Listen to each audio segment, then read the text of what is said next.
what we do here is go back.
See if we can do this.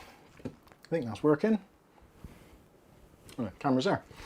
Good evening everyone, Mike here, Mike's Unboxing Reviews and How To, and welcome to Saturday the 31st of July 2021. I'd think about it then. Time does move in a very strange way in this current economic and socio-economic climate. Weird stuff going on and it affects my brain.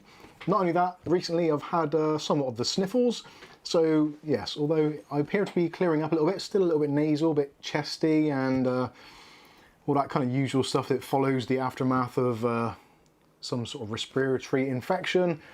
But I'm going to struggle on through, as you do, so I do apologise in advance if there's any coughs, splutters, or any just general incoherence, although if you're a regular subscriber then you'll probably not notice the difference anyway, as I am quite often an idiot.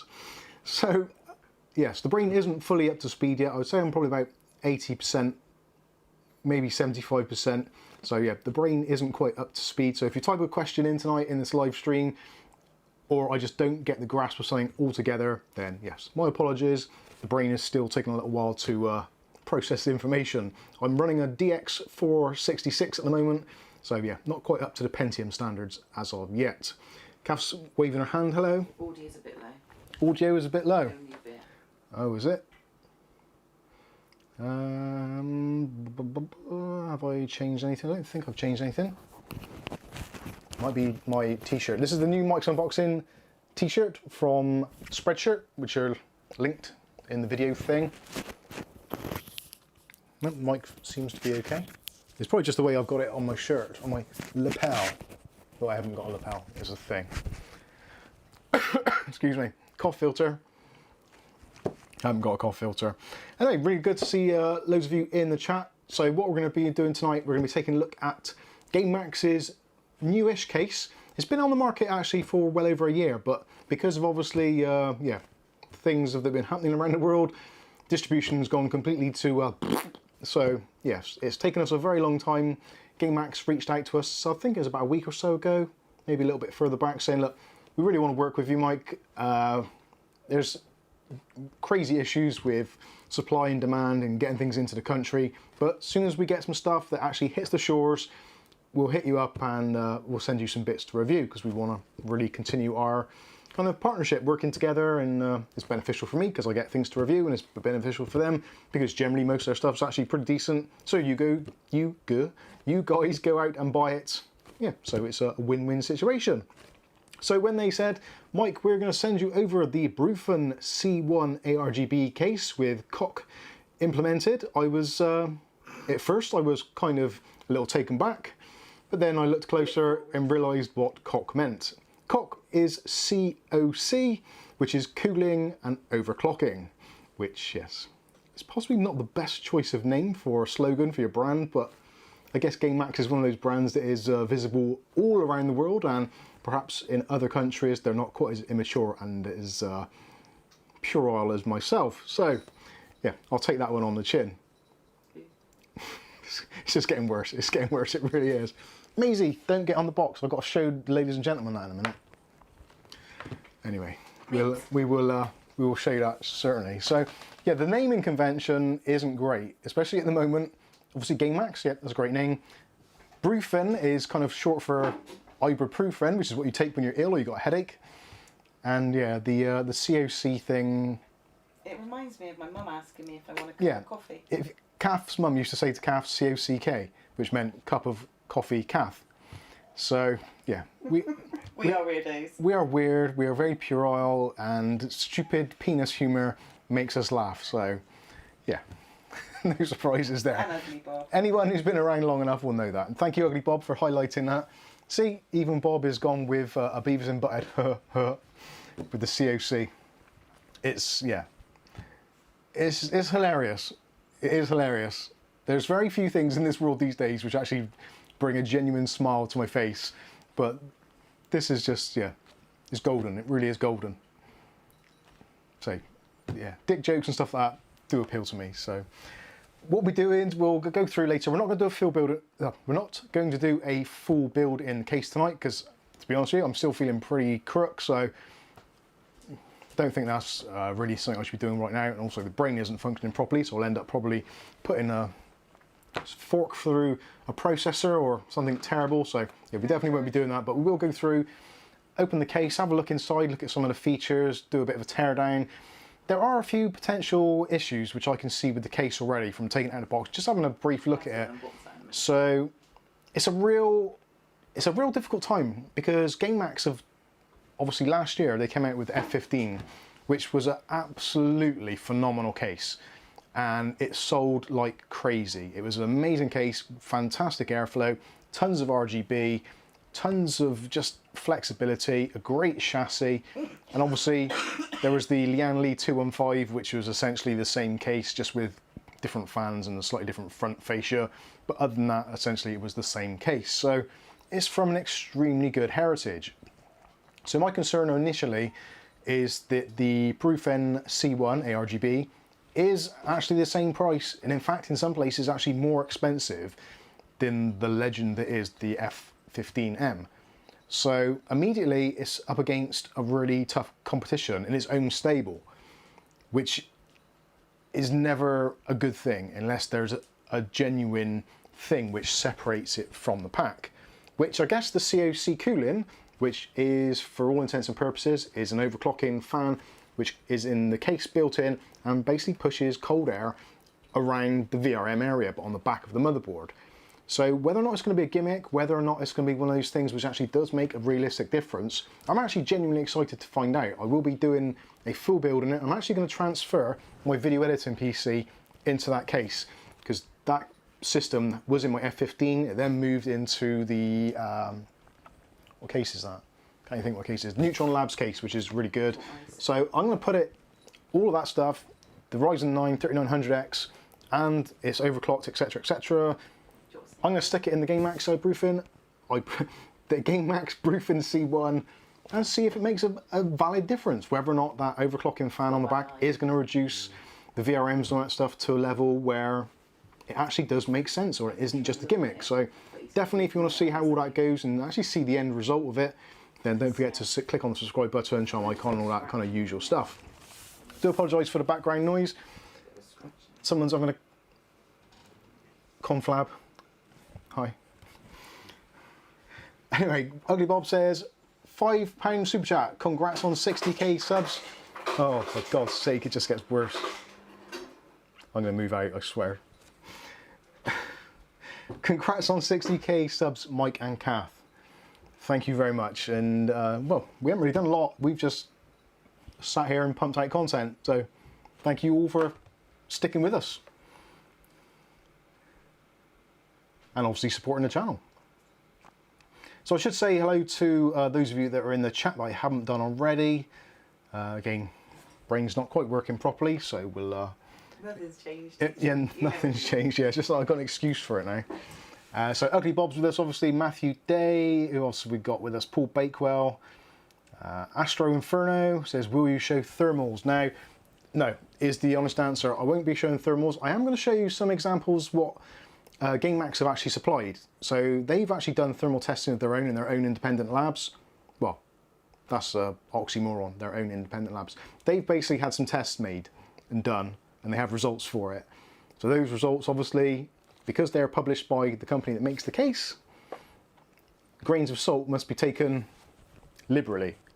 But there's no reason why they should necessarily lie about it. Potentially they could exaggerate things and stretch the boundaries of testing. It's very easy to do with statistics. It's not easy to say, but it's easy to do with statistics. Yes, got it out. You can make statistics and graphs and bar charts, and you can make them say basically anything you want to prove a point. So, yeah, the real proof of the pudding is going to be, realistically, does it make a difference? And the way we'll be testing that is literally running the system as it is in the default configuration, and then turning the extra fan on and measuring the difference. See if it gives us more frequency, see if it gives us less temperatures, see if it gives us better benchmarking scores, all those kind of usual things. So I honestly don't think it's going to make much difference. I'll be honest with you. I think you might drop a few degrees on the actual VRMs possibly, depending on your VRM setup.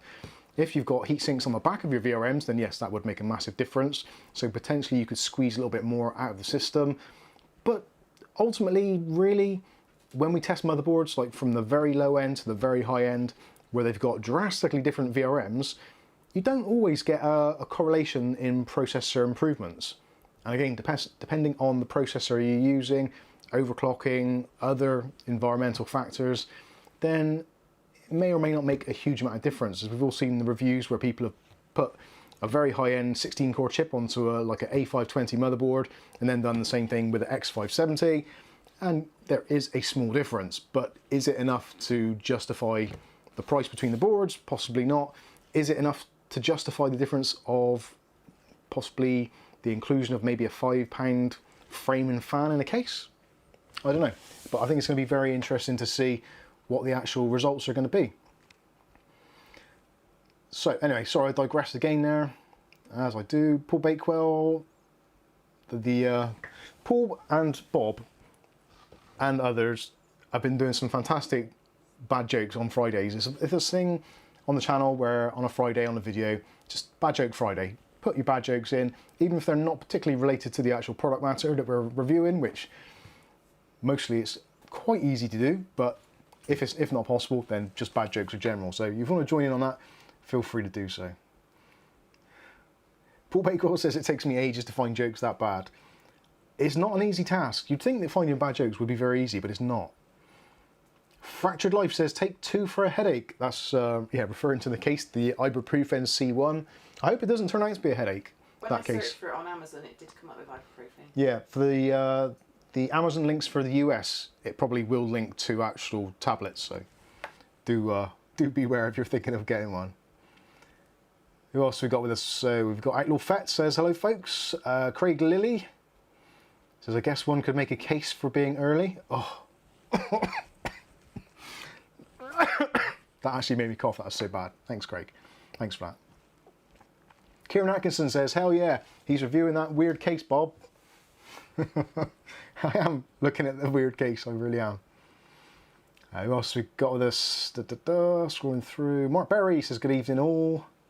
Alato's with us, says, evening Earthlings, take me to your leader. Yeah, you're probably better off with, well, I was going to say actually, you're probably better off with our leader than your leader, but to be honest with you, you could smash both their heads together and not get a great delight. Take me to your dealer. Could be better. Fred Brown says party time. Not entirely sure if it is, but you never know. It might be. It might be because the light was going. Oh, of course, yeah, the light. Sorry, my mistake. Maybe. See, straight over. Welly Bob says greetings unboxers. Glenn says evening all. Ugly Bob has said that. Domus.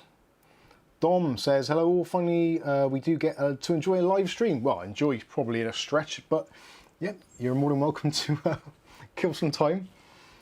Many congrats for Mike and Kath on reaching another landmark of 60k subs. Hit a like for that. I agree. Thank you very much. Thank you. Eddie says, hi everyone. Afandi says, hello everyone also. Welly Bob was with us. Afandi says, I'm from the future. It's now the 1st of August. I can't believe it. They're actually starting to do Christmas stuff. I'm actually getting emails from companies asking to book Christmas dinner. It's like, really? Already? They deliver? Yeah. Captain Meets Adventures says, alrighty unboxers.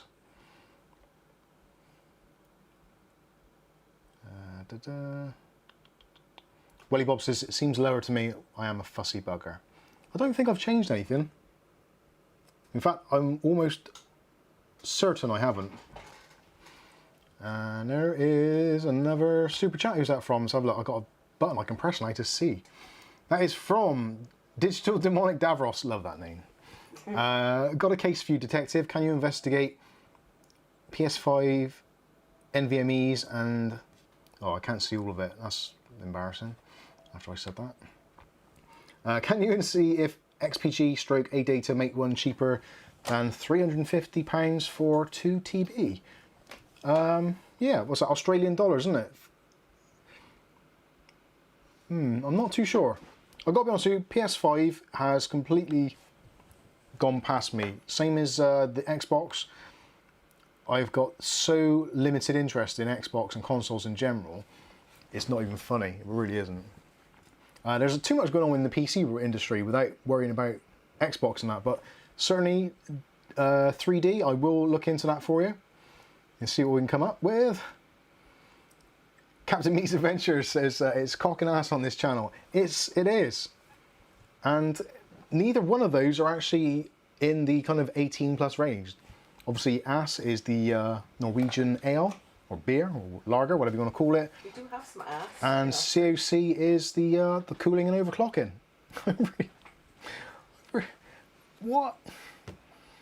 You get to the point with marketing, and you kind of look around, and you think to yourself, like, why? How does that get through a series of marketing sessions and meetings? All I can assume is it's very much like a certain British broadcasting television company where everyone just agrees because they want to keep their job. I'm assuming that is what happened with this case when they said, like, let's call it cock. Surely there must have been some pure oil imbecile like myself in that meeting who was sat there, just literally got his meeting notes or his tablet, and they said, here we are, this is going to be the cock. And he's like, don't laugh, don't laugh, don't laugh. You'd have been like eating your hand to not laugh. Please don't laugh out loud, please don't laugh out loud, or just go to the toilet. You would have been doing something like that, wouldn't you? Imagine if we were both in that meeting. If me and Kath were both in that meeting at the same time, it'd have been like, avoid eye contact, do not look over at Kath, because she's going to be smirking or smiling, and if I see that, that's it, I'm gonna lose my shit, I really am. So Mike, what do you think about the case? Yeah. And Kath, what do you think? Oh, yeah. It just, yeah. Oh dear. Kieran Atkins says it's false advertising. Yes, I've looked inside the box. I didn't find anything that would be that. Oh, Craig says if it's only 50% good, would it be half cocked? Ba-boom, like it. Ugly Bob would laugh his cock off. Yeah. Oh dear. There is nothing worse than overclocking. Nick Barnes says, evening Mike and Kath, great to have you back. Thanks, it's good to be back. It's a struggle. Oh. I'll be honest with you, I am struggling. I miss Nick, sorry. Excuse me. Oh. Dear Lord. I apologise, I miss Nick. Nick, Kath apologises profusely. For missing you, man. Markovsky says, yeah, book everything early. Going back to the Christmas stuff being out and about at the moment and people planning for Christmas. Yeah, book everything early so when they're locked down again, they'll bugger it up for you. Yeah, it's, yeah, not great. DJ Lifted says, yeah, consoles are snooze fest in my opinion. PS5 memory units run at 95 degrees C. See, they need some cock cooling. Gamemax needs to get in contact with them. The Gamemax anti-inflammatory cock box. Sorry, if anyone from Gamemax is watching this, and if you are subscribed, I apologise. There will be a proper unboxing and review on this where I will try my hardest to not be like a kid. It'll be hard, pun intended, but I will try. I actually did, I've unboxed the case, I've done the filming of the unboxing, and I was trying to do the bit to camera on Friday. You've done the B-roll? I've done all the B-roll stuff, and I was trying to do the voiceover to the camera, and I was really struggling. It was a bad day. With this cold in a moment, I get like a good day, then a bad day, good day, bad day, good day, bad day. So today is technically a bad day, and so it's not awful, but yeah, it's not great. And I was trying to do it yesterday, and it just was not happening. I couldn't get the words that I wanted to say out, and I was getting more and more frustrated. And there's a few aspects of the case which, to me, I struggle with. I'll be completely honest with you, I struggle with certain aspects of the design. And it's more compounded because the F15 was so bloody good. That is the biggest issue, I would say, with most cases from most manufacturers. They all get to a point where they've built cases, done cases, and they're like, yep, good, decent, yeah, okay, not so good, it's okay, it's doable. Then they get to one case, which is just a fantastic case. It knocks it right out of the park. And following up from that is never going to be easy. It's always like the difficult second series for like these runaway series, like Breaking Bad. First series was like, wow. Second series was like, okay. It's that sort of thing. The Walking Dead, clearly following up the original series after it's been harder and harder. And it's the same with anything. If you make something which is groundbreaking and generates a lot of interest and is kind of sublime, it's an extremely hard thing to follow that up. It really is. It's like a one-hit wonder. Yeah, it's a one-hit wonder. This is the Sam Fox of game. Oh, I used to have Sam Fox. What was the one? Touch Me. This is the Touch Me of Sam Fox's career. Touch Me. No, that's not, because that was the one before us. Let's get off of that one. Anyway, so you get the general idea. It's not easy to follow up a case which has had such good overall response in the media, and when it's the same price or very well. In fact, in some places this is more expensive at the moment. So yeah, it's Ugly Bob's going in with the boys. Yeah, it is Sabrina. Oh dear. Kath says, please. Paul Bakewell says, please schedule the video for Friday. Okay, we might do that. We'll see if we can get it done for Friday. So I think we should probably have a look at it now. Now, sadly, at the moment, Maisie is actually on the top of the box there. So she loves. She is. A case girl. She's on the case. She's slightly camouflaged, so clearly, yeah, she feels at home there. Meeps. But that's not particularly good for us. Maisie. So let's go back to there. And Maisie, cat, no, mice. Come on. No, just pick it up with her on there. I can't pick her up with her on there because that would be a health and safety issue. Right, there we go. There is the box. That's what it comes in. So this is the Brufen. The actual, like, another thing they've done. How could they do it? Like, it says there, Brufen. You can see it clearly. Brufen C1. It looks like a pill. It looks like an ibuprofen tablet. They've actually even made it look like one. Yeah, haven't they?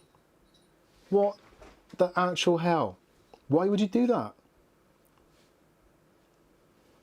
And also underneath there, because it is like ibuprofen you take when you've got a fever, underneath it even says here, hardware, anti-fever.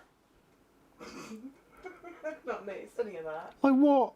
And a thermostat. And a thermostat, yeah, don't get a high temperature, take some ibuprofen and you'll be cooled right down. Unbelievable.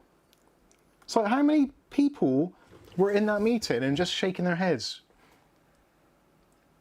Absolutely incredible. I don't understand. I understand because I know these things happen, but it's just it is incredibly funny. So picture of the case there, same again on there. And this is the bit actually which some of you may actually find interesting. Let's see if I can get a close up on that. So this is the specs for the case. So starting off, it's a mid-tower case, as you can see there. It's the Brufen C1. The chassis is made from 0.5mm steel, side panels tempered glass, support for E-ATX, ATX, micro ATX and ITX. Power supply is ATX style and bottom mounted. Oh, wrong way. I/O panel is 2x USB 3.0, which is awesome, 1x USB 2.0, HD audio and a light controller, which is built in, because obviously it's addressable RGB, so clearly it's going to have that. Support for 2 3.5-inch bays and 2 SSDs, 7 expansion slots. You got cooling options for the 3 120mm fans included at the front, 1 rear 120, 2 120s in the top, and the motherboard plate has also got the Cock turbo fan included.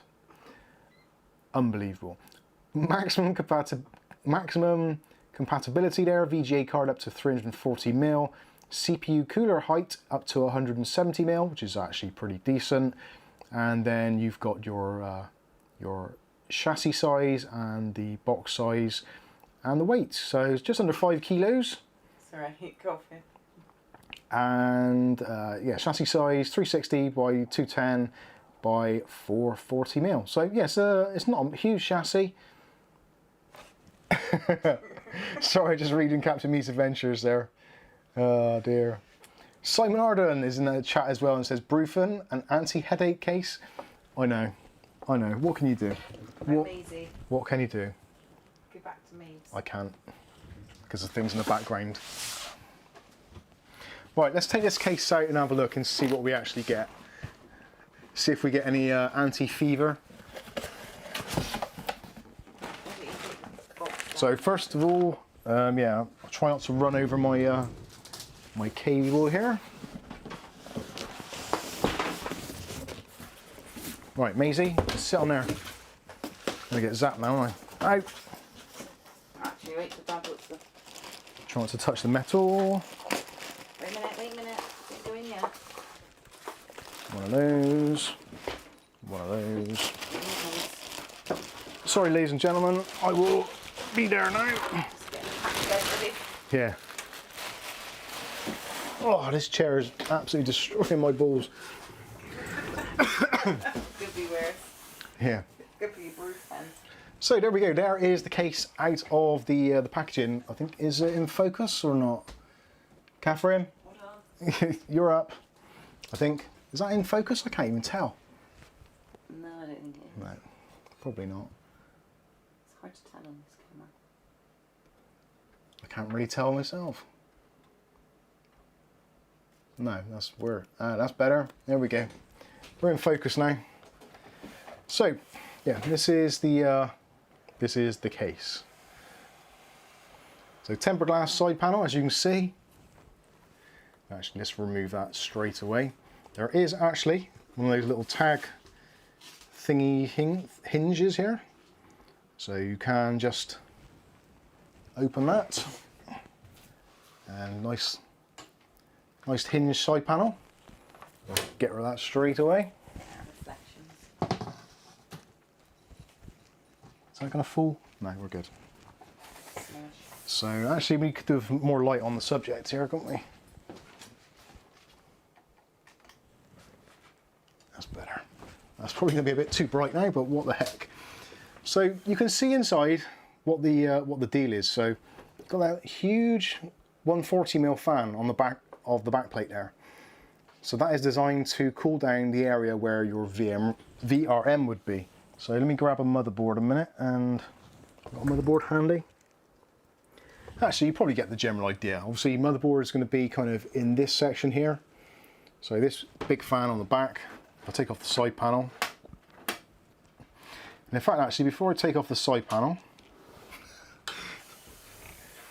so as you can see on the back there, you can see where the light comes through. So there is the fan, which bizarrely appears to be offset slightly from the actual the cutout. So the cutout actually looks to be about 120mm. Have a quick look. That's one thing I didn't measure actually. So what have we got here? So yeah, the actual size of the cutouts there, the pins, so we're looking just over about 115 mil. So if we do that diagonally, that is about 150 mil. And the actual fan itself, which we'll see now, the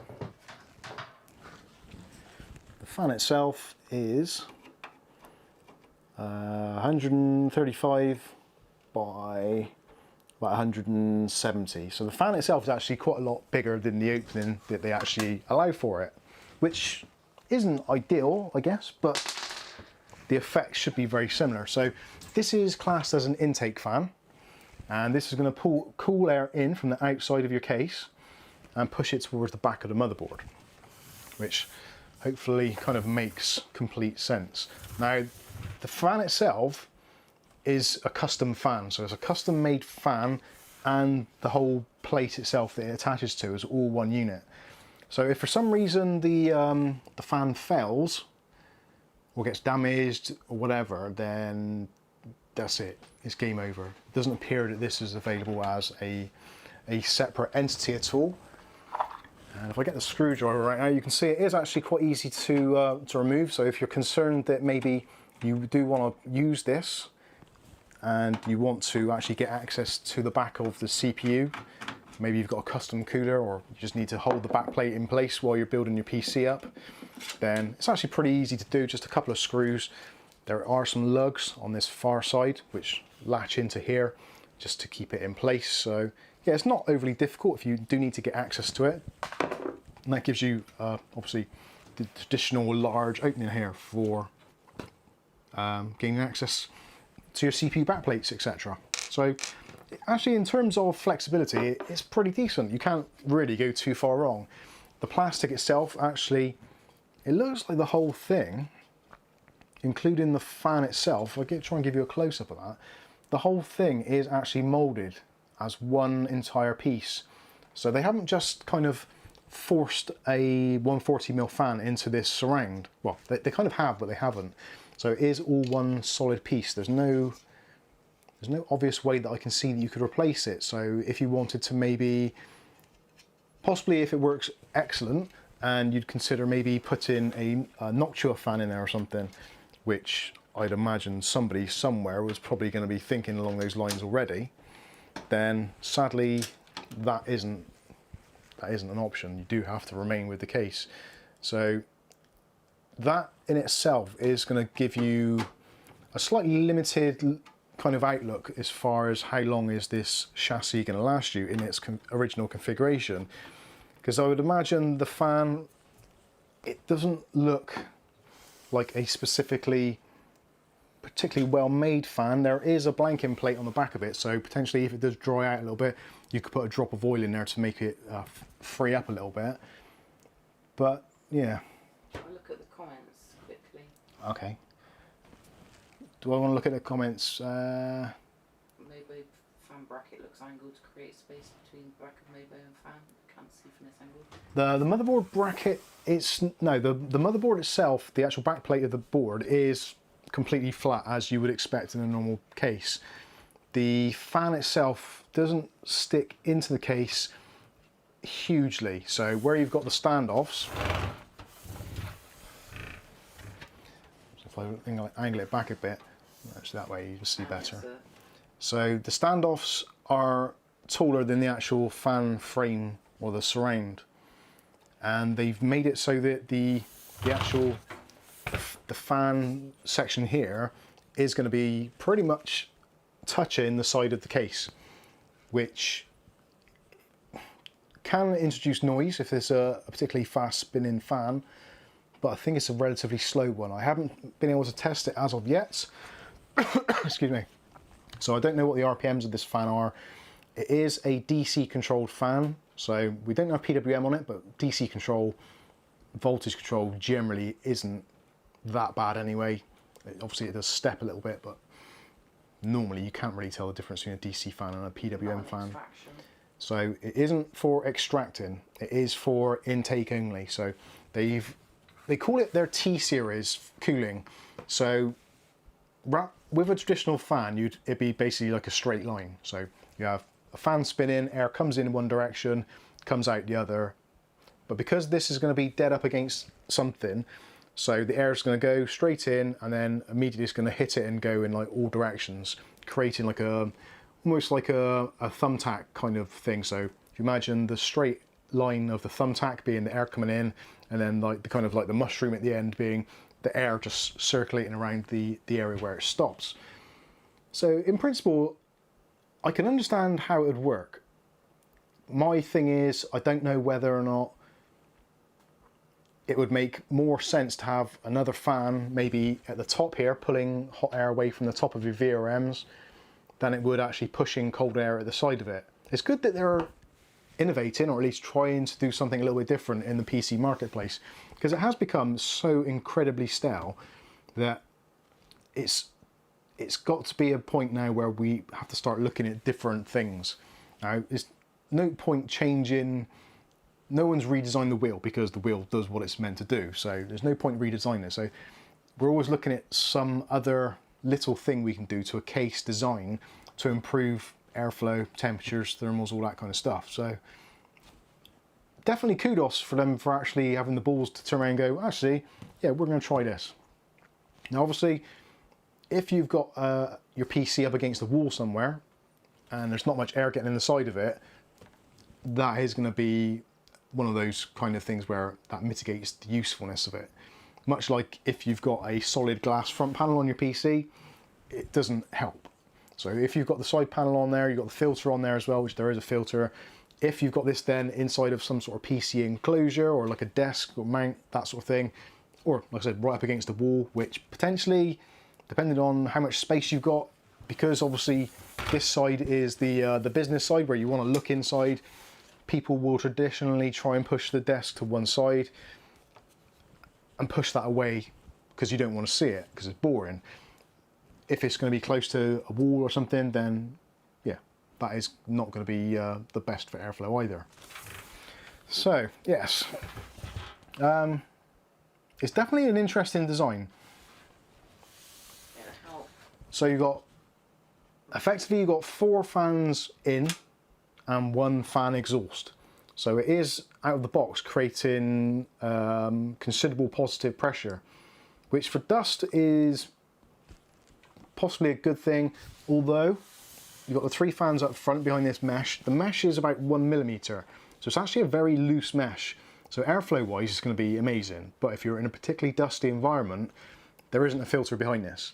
So dust is going to go in and this, yeah, basically not going to stop. But if you've got enough pressure going through, potentially it will blow straight out as well. Your dust may vary and your dust mileage may vary. So yeah, 3 fans on the front, you've got 1 in the rear, as you can see there. So you've got addressable RGB on the back, 3 addressable RGB on the front, and the 140mm on the side there. You also get the included hub as well, so you don't have to worry about going out and buying a hub. So you've got a 5-port hub, so you can add another fan onto this if you wanted to. The hub itself is only 3-pin DC controlled. It will plug into a 4-pin PWM header on your motherboard to send the signals through, but the fans themselves will need to be 3-pin. So that's not ideal. There are quite a few fans on the market which are still 3-pin, but most of them tend to be 4-pin. So obviously if you are thinking about getting an additional fans put in here to go God only knows where, possibly in the top, then that is a consideration. Although realistically, I think for most people, when you're buying into the kind of the Gamemax ecosystem, you're possibly one of those people where you just want to buy a case which is kitted out with fans and a controller and all the RGB, and all you have to do is just put a motherboard and processor and graphics card and stuff in there and you're off to the races. Gamemax cases, traditionally, because of their kind of semi-proprietary nature for things like hubs, fans, etc., etc., they're not really designed for upgrading or kind of increasing the RGB or the fan setups. How much is the case? The case is £60, which... Is it available in America? I'm not sure if it's available in America. Kath was looking at the links there. It may be available from some places. I know Gamemax, the company, they work in a kind of almost like a territorial section. So you've got like Gamemax UK, Gamemax Brazil, Gamemax Spain, etc., etc. So lots of little companies. $97.25 free international shipping on eBay. So yeah, Kath's found it on eBay, $97. But we can't put the link in with free international shipping. So potentially, yes, you can get it in the States as well. And I know that probably about 25% of our viewership comes from the United States. So we do kind of look into those things when we're looking at products to review. And although Gamemax is quite a kind of UK-centric company, at least Gamemax UK is obviously, they do sell around the world as well. So you may not be able to pick it up at kind of Newegg or Best Buy, that kind of thing, but you can get it on eBay quite easily. Who's that from, Bob? Dear Lord. Sorry, Bob's being puerile. Well done. Keep up the good work. Anyway, back to the case. So, RGB wise, you've got a hub built in. Now, the hub has got Aurora Sync compatibility. So, there's 3-pin, 5-volt addressable RGB, which is a pass-through, so you can plug that into your motherboard. So if you don't want to use the built-in controller, you want to control it with the rest of your peripherals, maybe you've got like an MSI setup, MSI keyboard, MSI mouse, hence like what we've got going on back here. So you can synchronize everything in the MSI software, the ASUS software, Gigabyte software, etc., etc. There is a spare pin as standard, so you can plug in another ARGB set. So if you want to, you could daisy chain that into another controller. An AIO cooler perhaps. Gamemax do a couple of AIO coolers, so you might want to look at those. The hub itself appears to be the new version, so this is the V2 version. So in theory, there should be no issues whatsoever with the fan speed control, which did plague some of the early Gamemax controllers. They were a little bit hit and miss. They are a little bit on the cheap side, the Gamemax controllers, if I'm completely honest with you. There is a screw, thumb screw, holding it in place, so you can actually remove it pretty easily. If for some reason you don't want to use this, then you can take it out in its entirety. Yes, Gaff? Has it got a front USB-C? No, it doesn't have front USB Type-C, sadly. And off topic a bit, that Surefire bungee you had you had a look at, someone got it recalled in the UK. Oh, did they? Apparently. That's interesting. I gave it away to someone, so I better email them.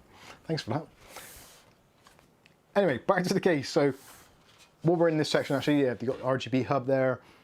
Again, you've got the standard 3-pin, 5-volt addressable RGB headers there. So, at least they've kept that relatively standard, unlike what you get with, sadly, things like Sahara, PC Cooling, those Corona fans that Bob sent us. They've got their own proprietary type of connectors.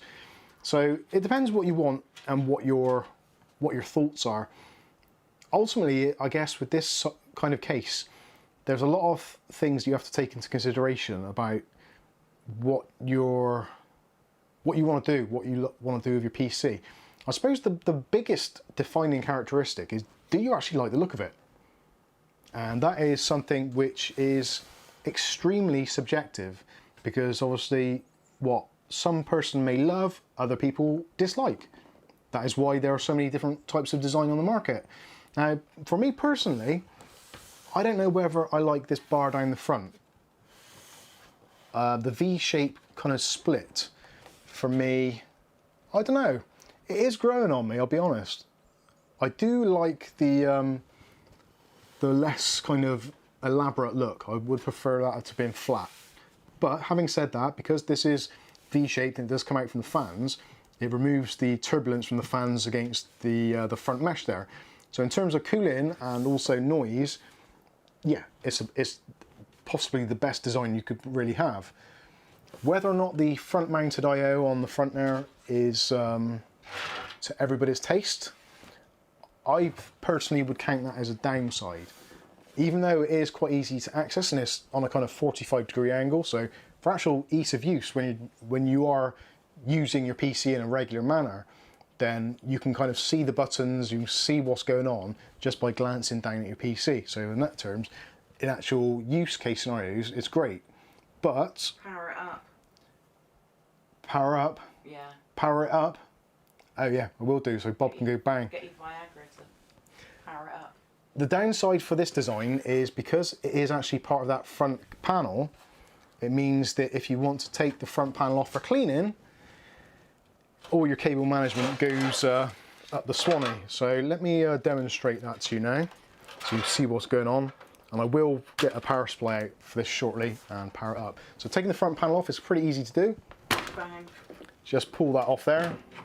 Sadly though, you will have to run the cables through from the front and take all that stuff out, which obviously you don't have to take it all the way out. I'm just doing this to prove a point, but that is, yeah, it's all captive. So if you wanted it so that you can take the case off or the front panel off and have a little bit of wiggle room to actual either move fans or something, you're going to have to think about that when you're doing your cable management and leave a little bit of slack on this top end, which then might be a little bit visible on the inside, which I'm not a fan of. I'd have so much rather have had the I/O integrated into the top panel here or somewhere along the top. You can't put a radiator in the top. There isn't enough room to put a radiator in the top, in my opinion, with most motherboards. So for an AIO CPU cooling 40 mil. yeah, to answer that question, when it comes to water cooling, it's actually pretty limited. So you could put a 360 in the front, that isn't a problem at all. 360 rad will fit in there easily. 280 and a 240 will fit in the front as well.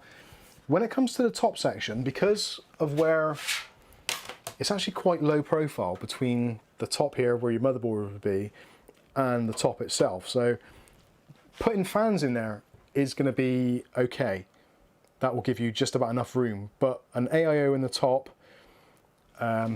is going to come in probably, well, say 120 there, they're going to come down about 1.5 inches, so it's going to be really, really close to VRMs and to RGB memory modules. So they've said in the documentation they haven't suggested to put one in there, and I've got to be honest with you, I'd be tempted to agree with that. So a 240mm AIO is something which, if you've got an old motherboard with no VRM heatsinks and you're using possibly LPX Corsair RAM, you might just be able to get a 240mm AIO in there.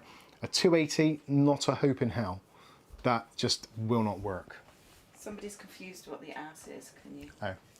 For those of you that didn't know what ass is, that is the ass. That was courtesy of our good friend Cosmic Space Muffin. And he sent us this from Norway. It's Norway, isn't it? Yeah, Norwegian beer, Pilsner, ass with a capital A. Now you know. They're getting confused with all the cock and ass. Yeah, it's it is what it is. So yeah, sadly, radiator support is going to be front only, which I personally dislike immensely. I would never knowingly go out and buy a case with the intention of putting a 240mm rad up front. I just don't like it. This is an airflow case. It really is. With the cooling on the back there, you could, I suppose, if you want to, put like a 120mm AIO on the back. I probably wouldn't, but again, it's entirely up to you. I would stick with this with airflow, which again is where this case just fills me with so much, like, oh my god, if they hadn't have made the F15, most of these things I'd be like, well, okay, yeah, I can overlook this, I can overlook that. But the F15, you could do a 360mm up front, you could do a 280 in the top if you wanted to, 240 absolutely easily, and it's the same price. It's a bigger case, arguably a better case, which is really, really kind of upsetting. It really is. I really wanted this to be a great case because it's got, like, the idea behind it is phenomenal. The actual build quality itself is not too bad. Some things you've got which kind of belie its budget price. You've got the PCI Express blanking plates, they're all captive. The IO shield thing on the back is all kind of a little bit wobbly and loose. Not the end of the world, because obviously it's not one of those things you mess around with all day long. The mesh on the bottom, because it is an open mesh, is a little bit on the wobbly side. I don't know. I really don't know. It's the F15 by Gamemax. The F15 is by Gamemax, yeah. That is what my biggest issue with this is their own product range. The F15, arguably the 200mm fans aren't everyone's cup of tea. Now they have actually said that this chassis will take on the front the 3 120s, 2 140s or 2 220s. Now looking at the cutouts for the actual fans, it's going to be difficult for me to show you this, but this section here is all metal. It's not perforated.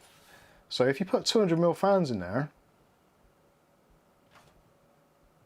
where is the air going to go? It's got nowhere to actually go. I might actually do that. I've got those Noctua 200mm fans which have still not managed to fit in a case of any sort. So I'm tempted to try and put them in here just to kind of validate whether or not they would or not. I don't think they will. I think it's going to be way too tight in the front of there as it is with pretty much every single case. But yeah, so, don't get me wrong, it's a nice case. The F15 is better in almost every conceivable way.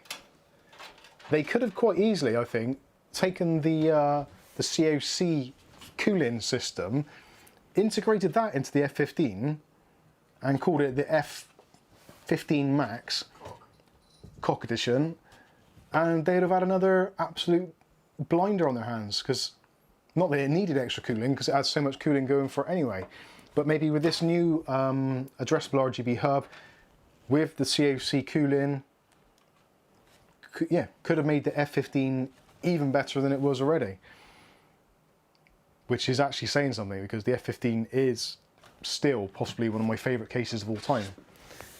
Anyway, let's put this back together, doing, and we'll fire it up. I do feel this might actually be, although Gamemax have reached out to us and said they want to work with us again, I've got a feeling it might be short-lived. I believe that as a company they're getting lost. They know what they want to do and they know what they want to be. It's difficult times at the moment. But yeah, we're in very difficult times. We're in a situation where stock availability is pretty horrendous. Clearly, Gamemax themselves don't produce cases themselves. They are just, like a lot of companies, they send a design off, or they get sent a design and a price, and they say, yes, we like that very much. Please can we have X amount of those in a big shipping container? Can you please insert logos on said case? And that is basically how it works. And it's nothing to be ashamed of, because that is pretty much what all manufacturers do to some extent. There's some that do make their own cases, but it's a very that is a very limited elite group of people that do that. Possibly InWin, maybe Lian Li to some extent as well, possibly one or two others. Cooler Master you could probably throw into that mix as well. Corsair to some extent as well. So there are companies that do make their own cases, but the biggest majority have them produced for them by people like Johnsbow and other ODM manufacturers. Yes. Anyway, right, let's connect this back up. Now this is another slight bugbear. On the front there is an addressable RGB controller which controls the brightness and your RGB lighting. So that plugs into the RGB hub. The plug for the RGB hub is a 3-pin DC style connection. And I was looking at this thinking, well, there isn't any fan on the front which isn't connected. And it took me ages to work out that, oh, yep, that goes into the fan controller. Who'd have thought it? Of all the things, I know people like to reuse and recycle things, but to actually use a connection for an RGB device, which is exactly the same as a fan on a fan hub, is a little bit stupid. Sorry. It's the 4 exhaust that bugs Mark. And no front USB-C. I think no front USB-C on a case at £60 I think is entirely justifiable. I would in no way, shape or form kind of downgrade any markings on this case whatsoever for not having a Type-C USB on the front. Having a Type-C on the front of the case is still something of a rarity, even for the most expensive cases. I'm trying to think of which ones I've actually had which had a front USB Type-C, and there aren't that many. Why the fan behind? And the amount of times I've actually tried to use it is even less. I've never tried to use a USB Type-C on the front of a PC. I've always tried to use Type-A. Why the fan behind the motherboard? Why the fan behind the motherboard? For those of you who are joining this in a little bit late, so the fan behind the motherboard here is to cool down your CPU area and also the VRMs and the other kind of heat sensitive components in this general area. The theory is that it assists with overclocking, and because almost every single processor on the market now in a modern motherboard is effectively overclocking all the time, so whether you're using Intel's SpeedStep or their Turbo Boost type scenarios, with AMD using things like Precision Boost overclocking where it will periodically boost up higher frequencies when thermals allow. So having the VRMs and the temperature of the CPU, the actual package temperature, well, more the socket temperature I suppose it would be, having that lower will kind of trick the system into thinking that it can boost frequencies a little bit higher, a little bit longer. At least that's the theory. It's going to depend on a lot of things, like how cold the air is coming in here, what the back plate of your motherboard is like, whether it's got good access to the VRMs. If you've got probably a thinner motherboard, so rather than having a 6-layer PCB, if you've only got a 4-layer PCB on a cheaper board, that lets the heat out the back a lot easier. So that's going to mean better cooling. Obviously a thicker motherboard with 6 or 8 layers, there's that much more insulation between the VRMs, so they're not going to be as greatly affected. So it is going to be one of those things where it isn't going to be an overall, right, this is going to reduce 10 degrees off your VRMs across the board. It isn't going to be like that. So every board will probably react differently. And also it's going to depend on whether or not you can have that fan on 100% all the time. You may or may not appreciate the noise of it. I haven't heard what it sounds like yet, so I can't really say whether or not that is going to be an issue or whether it's going to be absolutely fine. We will find out when we do the build in it, because that is something that actually greatly interests me and I want to know. So I'm going to fire up the RGB, and I'm going to quickly look at some of the questions, see if anyone's asked anything. Oh, hasn't caught up there. Where are we? Why is that not working? Cosmic Space Muffin says Corsair 4000D has USB Type-C. It does. Like I said, I still have not found a use case scenario where I've needed USB Type-C on the front of my PC. There's one cable that we've got, I've said this before actually, before in another stream I think, there's one cable in this entire house which has only USB Type-C on it, and that is the AirPod charging one, or the phone charging one. So it's got lightning connector on one end and it's got USB Type-C on the other. I never use it. I never ever use it. I keep on looking at those wall-mounted 13 amp plugs that have got USB sockets on. I'm thinking to myself, I should get one of those because that's going to be handy to have a USB Type-C. Then I look at the price, I think about the hassle of installing it, and immediately I'm like, actually, no, I don't need USB Type-C in my life that badly. And for pretty much most of the things that I do transfer data-wise, USB Type-A is absolutely fine anyway, because generally I'm limited by the speed of the transfers, which are about 500 megabytes per second on most drives. So yeah, there is that to it. Now this actually, power supply wise, now this is another thing. Gamemax is going to hate me. They really are going to hate me. But I can't say anything other than what I think, because when I try lying, it doesn't work, and I forget what I've lied about, and it's impossible to navigate back from that position. So that is my advice to anybody. If you're a YouTuber or you're doing anything where you get seen in the public eye, or there's any public record of it, don't lie. Because it's extremely hard to remember if you have, and people will always call you out on it. So yeah, tell the truth. It's much, much easier. That is my tip for the day. Talking of the truth, this is the, can they actually see that? Yes, they can just about. So this is Gamemax's new range of power supplies. So this is the Real Power Gaming Rampage 850 watt, semi-modular. It's bronze. It's a bronze rated 850 watt power supply. It's something which I can imagine nobody has ever asked for. Ever. Not in this decade, anyway. So, this isn't doing well, is it? It really isn't. Let me know in the comments section. Is it just me? Have I become a little bit too up my own ass? But if you need an 850 watt power supply, do you buy a bronze rated one? I don't think you do. Now obviously Gamemax, like I said before, Gamemax supply many different markets.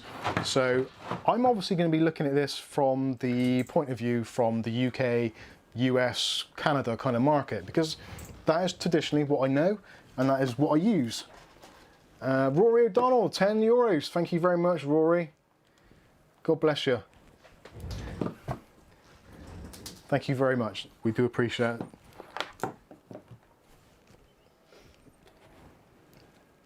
Rory O'Donnell. Is that an Irish name? That sounds really Irish. That's probably... You don't have to answer if you don't want to, Rory. It's absolutely fine. Oh, I've left that other light on, sorry. Calf, you're fired. I am Alan Sugar, although slightly less buoyant in the bank flow department. Less hairy. Less hairy as well. Oh, come on. Is there anyone else who doesn't like having black screws for motherboards and stuff these days? I find them really hard to actually find the screw I want. Anyway, moving on.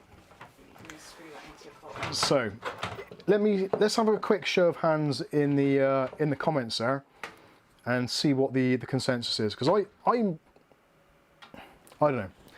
If you're buying an 850 watt power supply, there's a reason you probably need 850 watts or thereabouts. And probably the reason of that is either you've got a mining farm, you've got loads of graphics cards, which is possible, highly possible. You could well have that, and you might just want to have a power supply. But then if you're mining, you want efficiency. So you'd want a gold over, or a platinum or titanium over a bronze. I can't justifiably think of a reason why I would go for a power supply of that higher wattage being bronze unless it was insanely cheap. Now, Gamemax, I'm sorry, I am sorry. They did, when they messaged me and said about this, a power supply, my initial reaction was, really? Because it just doesn't make a ton of sense. Gold minimum. Most people these days will go, if you're building a budget PC with 3400G, maybe some second-hand graphics card from CEX, yeah, you'd put in like a Cylon 400 watt, 500 watt, maybe one of the cheaper Cooler Master ones, the MPG range, that sort of thing. CIT, yeah, any of those. You wouldn't, it's unlikely you're going to go out and get an 850 watt power supply. And I cannot envisage a marketplace where this is viable, unless you go for one of those marketplaces where they're obsessed by numbers. And the actual kind of, the whole spec thing is a little bit wishy-washy, but it's like, well, it says 850 watts, so it's better than the 600 watt. Well, kind of doesn't really work like that. But I think that is possibly the kind of marketplace they're going for. So they're just looking at numbers. I would have much rather seen it being like a 600 watt power supply and being gold. That would make much more sense. And I would argue there's potentially a much larger and wider net for them to potentially get customers from. I don't know. Am I being stupid? what is... Obviously, you just tape 600 drawers, so AAAs together next time. That's probably a good idea. But what's the consensus in the chat, Kath? Are people kind of agreeing with me? Gold, platinum. At least it's not white. Yeah. That's true. And what actually compounds this at the moment is, I don't know if you guys have been watching the rest of the YouTube world melting down over the Californian energy restrictions, which isn't just California, it is happening pretty much in most states. And to be honest with you, if it happens in California and a lot of other places, then you can pretty much guarantee at some point in your short lives, it's going to happen over here as well. Because, well, you know how these things pan out. Someone gets an idea somewhere, realizes they can start doing some management of something, and then everyone suddenly is like, whoa, actually, I want to be on that board. I want to start managing stuff like that because I don't have a job at the moment, so hell yeah, I'll take a ton of money from the government to make sure that people get pissed off with energy regulation. Now, don't get me wrong, saving energy and not wasting energy makes a lot of sense if it's implemented correctly. If it's just done in a draconian way and with people that are not educated in how PCs work, then I think it's pretty freaking dumb, to be honest with you. But that is just my opinion. And of course, everybody is entitled to their own. Unless you disagree, in which case you're not. Right, let's get a power cable and we'll plug this in and Kath can go bang. Don't go bang. Wouldn't it be funny if it went bang now? Sorry, Gamemax, I've managed to kill your power supply as well. Bang! You are an idiot. Sorry, Maisie. An absolute idiot. But thank you. So there we go, there is the case lit up. Kath, actually, do you want to kill the lights, please? Thank you. I killed the lights, but an ugly Bob did it before we started. Yeah. So there we go, there is the case illuminated. Obviously, the fans won't spin because they're not connected to a fan hub. Well, they are connected to a fan hub, but the fan hub's connected to absolutely feck all. So, unfortunately, they are unable to spin currently. Well, unless I put my fingers in like that. So the cool thing is, which is something which I've not seen before, is there is actually an option there to change the brightness. So you can actually full brightness, dim, a little bit dimmer, a little bit dimmer again, Bang! and bang. So yeah, that is an interesting thing which you don't often see. And of course you've got the obligatory, is that the right word? Ultimate Tech Hub, how you doing, buddy? It says nice lights. They're not bad. That is the one thing I would say about Gamemax. Their RGB implementations are quite often top notch. They do a very, very good job. Right, let's stick the lights back on, please. I have to have a drink. My throat.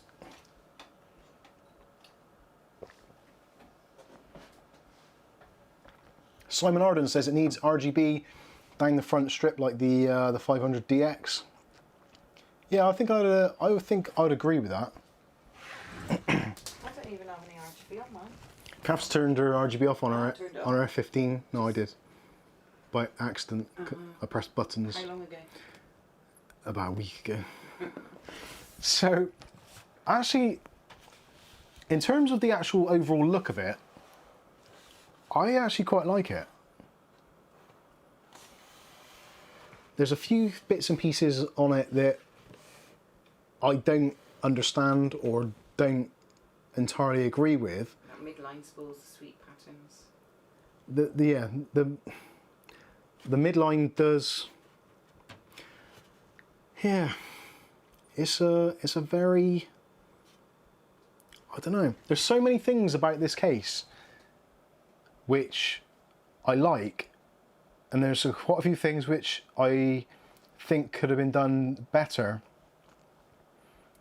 And I know ultimately it comes down to the designs that are available. It's like if someone deals you a hand of cards, Spinning.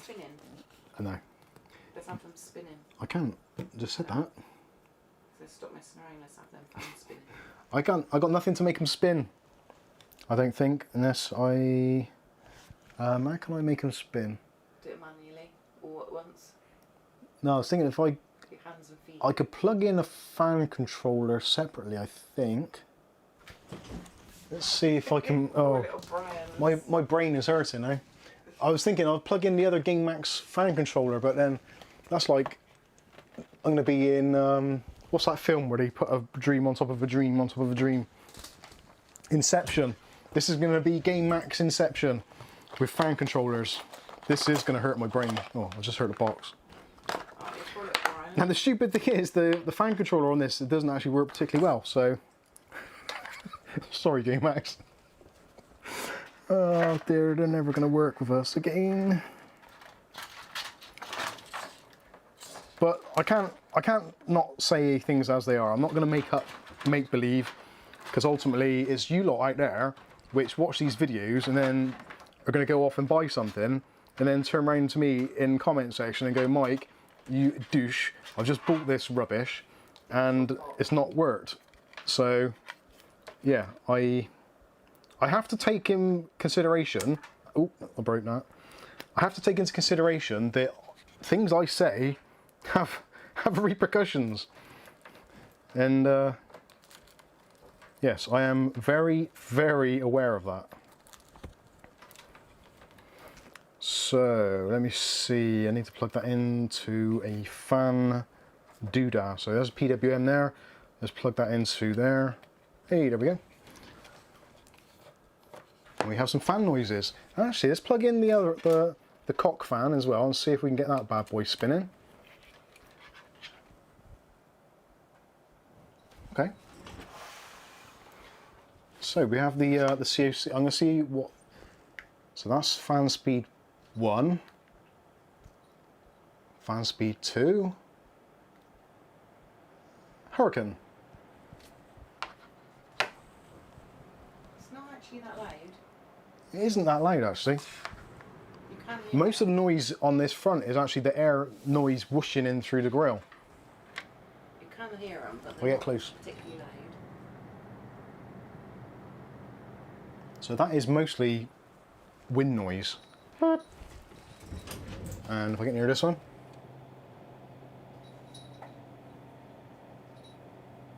Not too bad. So yeah, that is, granted there's no filtration or anything on this at the moment, so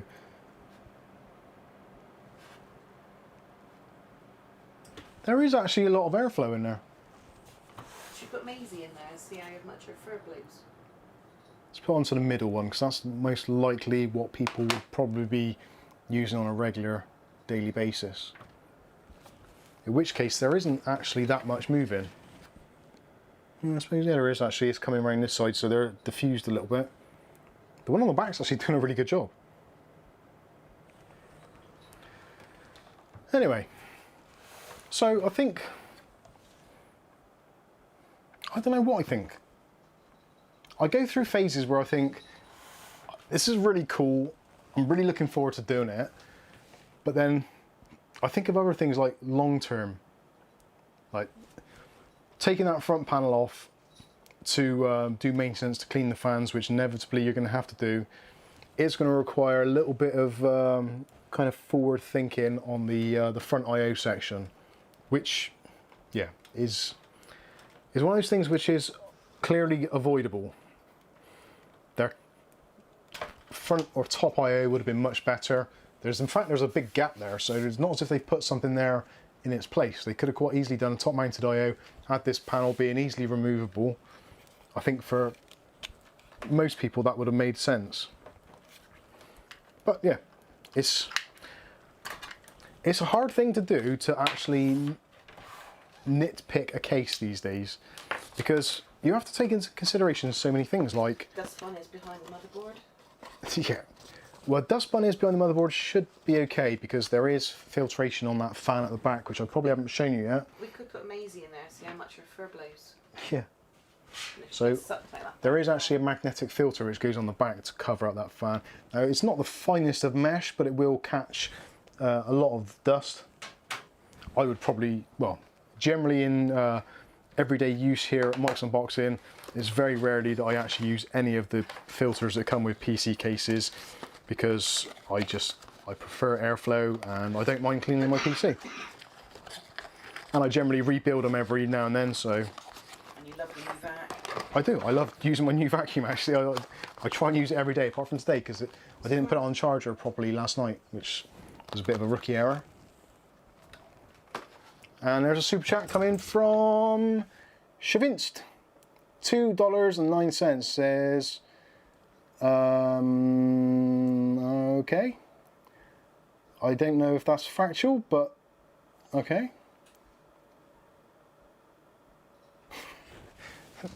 Strange thing to super chat on, but still, there you go. So yeah, case wise, I don't know. Let me know. This is at the moment. Let's hear from some of our UK viewers, or those that know how kind of the UK kind of currency thing goes. So this at the moment, the cheapest I could find it is, I think it was on CCL or Scan, possibly, both of which were around about the £60 mark. So if it was £60 and it was your own money, would this be on your list of cases to build with? Be honest, we're not scoring points here. It's not as if I'm going to be dismissive or anything other than 100% attentive, because ultimately you guys and girls are the people that are watching the videos, and I would like to think that I show you things that you may like to buy yourselves.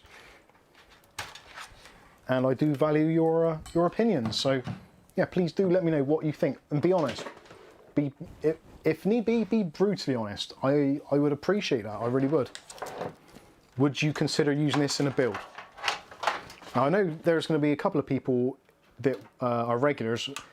I immediately know there's probably 2 or 3 which probably have already eyed this up and are thinking about buying it already. We have a diverse community of people that like all kinds of different things. So despite some of the drawbacks which I've highlighted already, there'll be people out there which are like, no, I like the look of it. I think it's an ingenious design. I want to try it out for myself. Because that's always the way that you see these reviews on various channels and people say this, that and the other. Ultimately, it's down to you to make your own mind up. Where's the screws gone for that? I have lost the screws. I've lost the will to live and the screws. Oh no, there they are. So what's the general consensus, Kath? At 60 quid, there are other cases I'd rather have. Ironically, the F15 would be there. Yeah, that Bob. Essentially, you have, yeah, you've. Glenn would like to test it. £60 seems reasonable. Okay, thank you, Glenn. £60 seems reasonable. I don't think it's an unreasonable price. I'm not as nice as the F15. No, it isn't as nice as the F15 for sure. And the F15 has actually got a lot of room to work in as well, which for some people is going to be a consideration. Obviously, you've got a lot of RGB going on in here, and you've got a lot of fans and wiring. So having a little bit of extra room. I understand how the fans will not spin without an external controller, because they plug into the motherboard. Oh yeah, the fans will spin when you have the system connected to a motherboard. But because we don't have a motherboard in here at the moment, obviously there's no fan headers to plug into. So by using that separate controller that I had in, that is kind of being like a dummy motherboard for all intents and purposes. So the fans will spin via the PWM header, which is actually on the controller, but you do need to have it plugged into a motherboard in order to do that. So yeah, sorry if there's any confusion for that. I should have possibly acknowledged that a little bit better. Other things that comes with actually in the accessories, there is a GPU bracket, which is always nice to see. There is a RGB pass-through cable as well, in the 3-pin 5-volt style, with also some joiners as well, and there's some cable ties and all that kind of stuff. So it's a pretty it's a pretty decent package all in all. If you just want to buy a case which is fully decked out with fans and RGB, and you just want to build a PC, then yeah, in and around the £60 mark is always going to be that problematic area where there is quite a lot to choose from. There really is. So,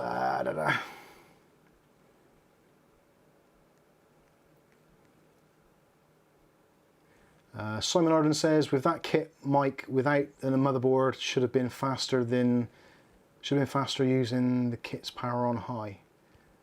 Yeah, it might well be.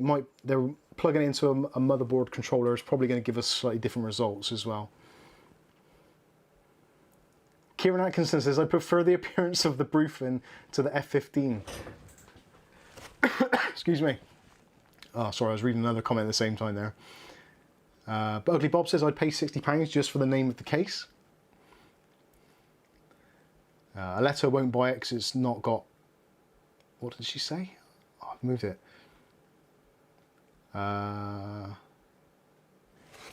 Aletta says she wouldn't touch another thing from Corsair. Markovsky says, build a system in it, Mike. Till you do that, everything else is speculation. Yes, I completely agree with that. I really do. I think that is what this whole kind of stream was about. Where I've had the case out, I've done the unboxing, I've done the B-roll from it, so I think that I have a reasonably good kind of instinct to how a case is going to perform and how well it's going to do. And I don't think this case is going to disappoint. I think the only reason it's going to disappoint is the fact that it isn't an F15. That is its biggest drawback, is the fact that it isn't its other stablemate. But luckily, obviously, for Gamemax, if you like the F15, fantastic, because you can go ahead and buy an F15. If you don't like the F15 and you really love the look of the Brufen, and it is actually a slightly more compact chassis as well, so if you don't quite have the room for the F15, or maybe you just prefer 3 120mm fans up front rather than 2 120s, which some people just don't like the look of, then it is that kind of alternative. And again, it's in that same price point, so it's not as if you're going for a drastically different case at a drastically different price. They are giving us more options, which ultimately is a really good thing. Now there is another case which they've just released now, which is called the DS360. And it is, for all intents and purposes, it is very similar to the TechWare VXR and kind of like the O11 Dynamic. It's that kind of design. So I'm actually really interested to see how that pans out, because it's using their new Gamemax fans, and there's 6 of them included as well. So it'd be interesting to see what the price is like at that. I am genuinely very interested, because I might swap the whole thing out. Omcar, it's a bit off topic. Omcar.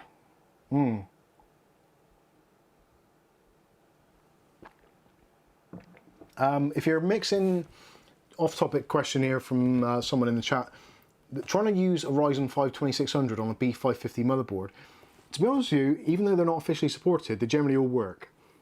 Because you're not using onboard graphics, they're generally fine. I've used a 2600 on one. I think I've used them on pretty much every B550 I've owned. So yeah, there isn't really an issue there. I'd go with whichever board you prefer. The Pro VDH, I don't know 100%, but I'm pretty sure it works with that chip. I think that's one of the ones I tested it with. The Asus B550 MA Wi-Fi, I've never tried that board, so I wouldn't be able to say 100%. So I would probably go with the MSI one anyway, but if anyone else has got any information on that, please feel free to chime in there.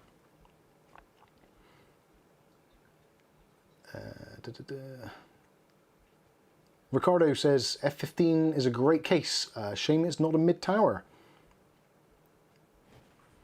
Yeah, they should have done an F10, a micro ATX version of it. It would be amazing.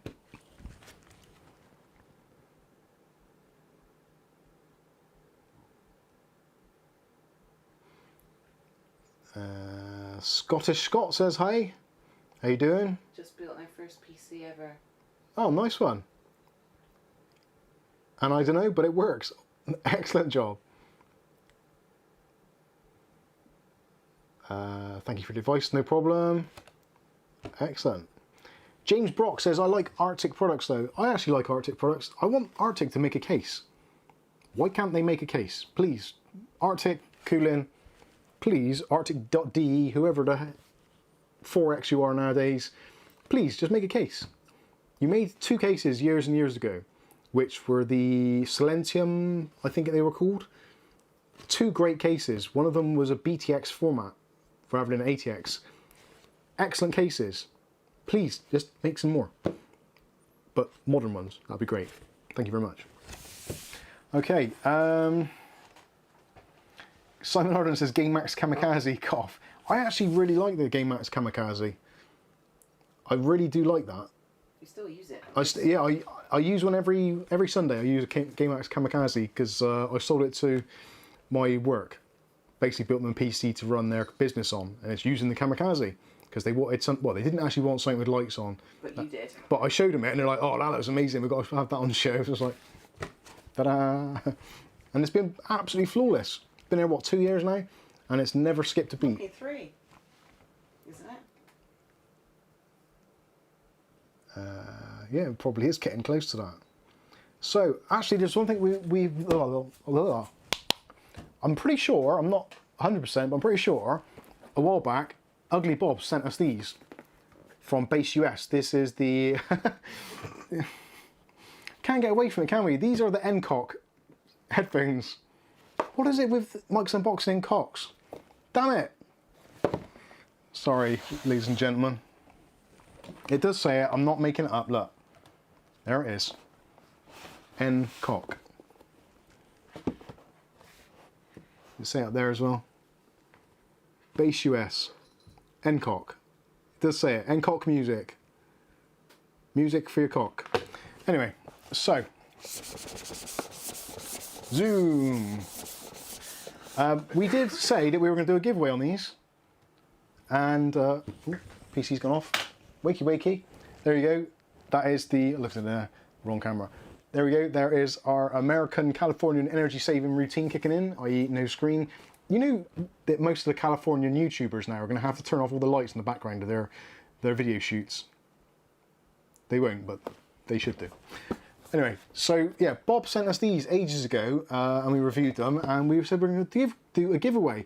Now, fortunately for the people that entered the giveaway, you've got a 1 in 3 chance of winning, because even though we said at the end of the video, if you want to win these, please let us know. Send us an email. Only 3 of you lazy bastards actually did it. So I have, on these crudely written pieces of paper here, the names of those calf wrote, so I don't know which one's which. Yes, on the pieces of paper in front of me, one person is going to win these actually pretty bloody good headphones, courtesy of Bob Almighty. Oh dear. So I'll quickly answer that. Ricardo says, Mike, how do you feel with Windows 11 till this far? I actually quite like it. I'm still using it in there. There, that. It's on the latest one, not the beta, which has just come out a couple of days ago. It's still on the dev channel. But yeah, it seems all right. I've got to be honest with you. I quite like it. So I have got 3 pieces of paper here. That one actually has a lot of blue on it, but I don't know if that's going to make any difference. So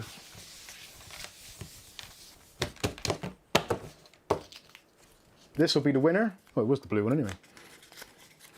So the winner is someone with the name Avanya. Avana. A-V-A-Y-A. And just so you can see, that's not any horsey doo-doo. There you go. Avanya. Is that focusing? There we go. So Avanya, we've got your email address, or at least Calf has anyway, because you obviously entered the competition. So you will be getting an email in your inbox to say that you have won them, and we'll get your postage details and all that. And feel free to let us know within 7 days. Let us know within 7 days or so if for some reason you're either I don't know, whatever, then if they're not claimed, we'll do another draw. So we've got 2 more names, so it's a 50-50 for the other 2. These are pretty darn good odds. I like that. So anyway, there we go. Nice one. Great set of headphones. Well done to Avaya, whatever. So that's some more postage to go out. Actually, I'll leave that there so you know what it is. So awesome stuff. Yeah, Ugly Bob says congratulations, Avaya, Avanya. Congratulations, person with congratulations to the person with the name beginning with A. No, because there's another A. Oh, was there another A as well? There Oh, was. right. Kath sending you an email now. So answer your damn emails and make sure you haven't got Mike at mikesunboxing.com going into your spam. Otherwise, you lose out. Okay, so where were we? I think we've. Ricardo says this contest is audited by Price Waterhouse Coopers or Coopers. I don't think it is. I don't think it's done by anything.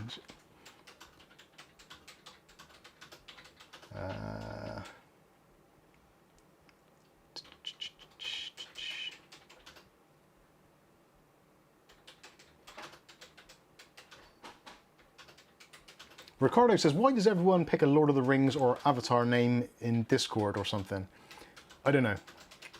Skystalker, just seen Skystalker, says congrats. Yes, congrats. Congrats all round. Well done to everybody. Well done for everybody for making it this far into 2021. I think we've all done particularly well and should give yourselves all a quick pat on the back that you're still here. You really should. It's been one of those years. Oh dear. Right, Aletta got a score of 19,738 on Cinebench R23 with R9 3900X, just saying. So someone please beat her and wipe that smug grin off her face. Thank you. This is a PSA from Mike's Unboxing. Actually, I think I got that. Didn't I get as much as that? Oh dear.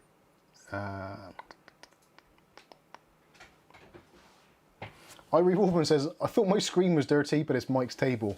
Hey, it's not dirty, it's just scratched to hell. It is actually scratched to hell, it's not even dirty. There is not a level of cleaning I can do to make this any better. This is, you guys and girls know me, I'm a cheapskate. I've never come away from that. These IKEA desks are like £15 each. They are cheap and horrible, but they last over a year. I think the last time I changed them over was the start of the first lockdown, wasn't it? In April. Yeah. April, May.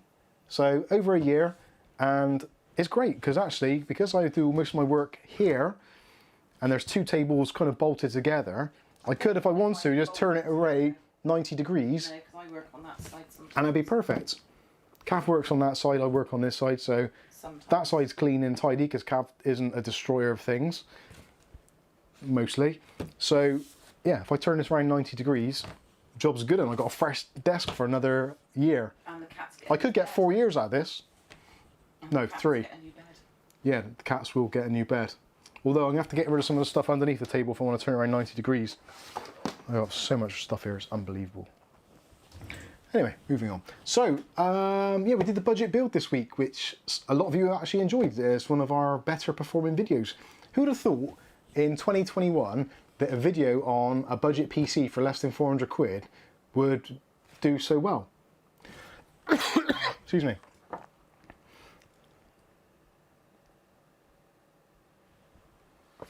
Irie Wolfman says, get a wood grain from IKEA and varnish it yourself.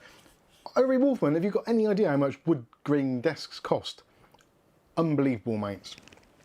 Certainly more than 15 quid. Get a paint, didn't he? Oh yeah. Actually, I could just sand it, paint it. Sand it what, to MDF? Sand it back to MDF And that and cardboard, Cardboard. and then paint it. You did do a cutting down the shelf video, didn't you? I did actually, I did. For Ulfie's bed. Ugly Bob says, after all that cock on the table, it needs a good wipe down. Oh, excuse me. Skystalker says, apparently the 3400G is a heck of an APU. Is it? Yeah. I've got to the point now where I'm really struggling on what to build next. I know I have to, and I need to do it to keep things kind of interesting for my own sanity as well. Because otherwise I've just got all this stuff here which I've got nothing to actually build with. I've got 2 graphics cards which I've just managed to get hold of. Where are they? I actually got 3 graphics cards. I am flexing a little bit here, but I'm not flexing a lot. I'm flexing a little bit. Yes, Kath? Jay Jones asks, should I update my BIOS? My version is from 2019 Asus ROG Strix X570F. What processor are you using? It's always good is a quick... Anyway, yeah, it's always a good idea to do a BIOS update every now and then. So, my first graphics card of choice, which I picked up, is this. I love it. I think this is great. I thought it said 1050 then. This is EVGA's GeForce GTX 1060 SC. Absolutely great because it only needs a 6-pin power connector. And you've got plenty of ports on there. I'm actually surprised how many ports it's got. So you've got 2 HDMI, one HDMI, 3 DisplayPort and a DVI-D. And it's actually got a particularly nice cooler on it as well. And it's a heavy boy. It really is a heavy one. Can I interrupt? Yeah. Jay Jones says it's a Ryzen 9 3900X and an RTX 3070. Yeah, probably worth an upgrade. Yeah, probably worth an upgrade on that BIOS. If you're not sure, join us on the Discord and we'll go through it in a bit more depth. Are graphics cards getting any cheaper? Graphics cards do appear to be getting cheaper. So this is, sadly, only the 3 gig version, not the 6 gig. But yes, and it has its benefits. So if anyone can guess how much I paid for it, or what they would be prepared to pay for it, and we'll work out whether or not it was a good deal. Because I think it was. So let me know in the chat what you think that card cost, or what you would pay for it. Either way, I don't mind. Excuse me. I have multiple frogs in my throat. So Sir Soppy Ball says 150. Ivory Wolfman says £80. So quite a drastic difference there. James Brock says Mike paid $295. Skystalker says 100 quid. You got the wrong camera on. So, oh yeah, sorry. Simon Arden says worth 100 quid, but guessing 160. Mark's saying 100. Glenn's saying I paid 140 for a 3 gig 1060 about 3 months ago.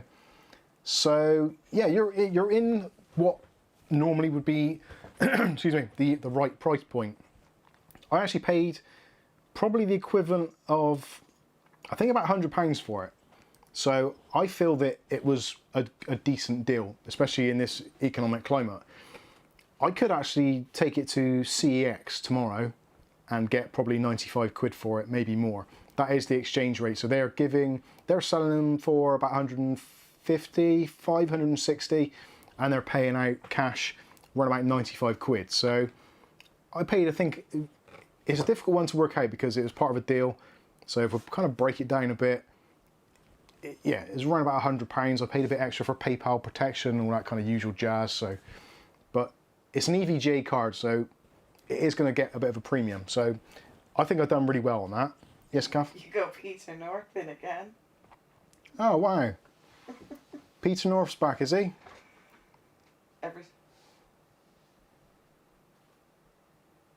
Their adult film producer has a water-cooled monitor. Nice. Should have windscreen wipers on it as well. So that was my first kind of bargainette. The next one is this bad boy. So as another EVGA, this is the 1070 8 gig SC edition. And this, I've actually owned this card before. Not this exact one, but the same card. And I sold it literally about a month or so before the pandemic kicked in properly and graphics card prices went mental. So I actually sold a card like this for what was at the time worth about 200 quid, which is kind of what they were roundabout going for. So pre-lockdown, you could pick up a EVGA 1070 SC 8 gig, somewhere in the region, if you're very lucky, about £200. Normally you'd be paying about 250, maybe a little bit more, depending on the quality and how well it had been looked after. This one actually came out of a business computer, which was used for essentially very, very little. It was like a executive PC, probably used for playing solitaire. So it hasn't had a hard life at all. And I picked this one up for, I'm not gonna actually, I'll let you guys guess. How much do you think I paid for this? I think I paid a fair price. I didn't get a bargain, I think I paid a fair price. And if you look up how much these actually sell for now on eBay, CEX, all those kinds of places, these are still going for in excess of 300 quid, which is mind-blowing. So, while they're answering, can you answer how much would you pay for an EVGA GTX 1070? This is it. Oh. That was before you showed it. All right. Ugly Bob says, "Oh, you're sure you're not a Jay's 2 cents, you EVGA fanboy." Luckily, I'm not. But the business which actually were buying these systems, they had some kind of a deal with the supplier, and we're getting basically everything EVGA. So their gain is my gain also. So Simon Arnold saying 250, John Sullivan saying 250, Ricardo's saying my respects, Skystalker's 200 quid, Mark Berry's 250. Kenny D says you can get an RTX 3060 on eBay for 350 now. Glenn saying 200 quid. Someone bought an RX 470 MSI 4 gig for £35 the other day. That's good. Yeah, RX 470 4 gig for 35 quid is a bargain. So yeah, I actually paid. I got to remember now. I'm pretty sure I paid was it 225? I think it was 225 for each of these. I actually picked up 2 of them because I actually kind of know the history of the cards, and I know the guy who's selling them, kind of know that they've been looked after, etc. And they are identical. So I've got 2 exactly the same 1070s, and these cards are absolutely brilliant. So if you're into video editing, the 8 gig and also being NVIDIA drivers, they are absolutely brilliant for video editing. So for me, that was what kind of drew me to it. But also as well, they are better than the RTX 2060. I've got the 2060 in the PC behind me, which I picked up ages ago. That's a super, and that doesn't seem as fast. These seem considerably better, which is bizarre. They shouldn't be, but they are. So yeah, it's good stuff. Irie Wolfen says, "I'll give you 226." Oh dear, too much talking. So I think I didn't get like an amazing bargain considering the climate we're in. But I think considering the cards are such good condition, they're such good quality cards anyway. But that's what's leaving me now. I've now got to build systems so someone can actually make use of these. Which leads me on to my next problem. So obviously this is how it started off with the budget PC build that we were discussing earlier, which has got a, sorry, the budget PC has only got a Ryzen 5 3400G, which has got a particularly strong APU considering against other kind of APUs on the market. So I don't really want to put a good or even a semi-decent graphics card in that PC, because I think that really then, it might as well just have like a Ryzen 5 2600 in there with a reasonable GPU, and it will get the job done fantastically well. So I'm in the position now where I'm looking around and thinking, right, what do I pair a GTX 1070 with in a modernish motherboard that makes sense to sell and isn't going to cost me a fortune and I'm not going to make a loss on. Because quite often I buy this stuff, I sell it on, and I don't make money on it, because I generally don't. Which I don't mind, because I get to see goods go through. Sorry, let me get this over.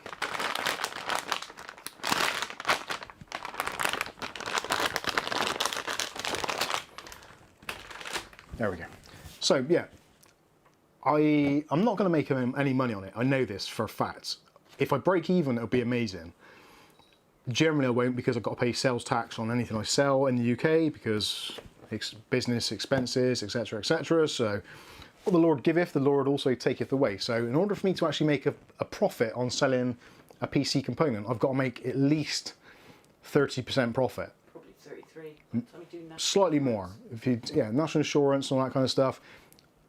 Say 35% profit, which you cannot make 35% profit selling PC components these days. It isn't a thing.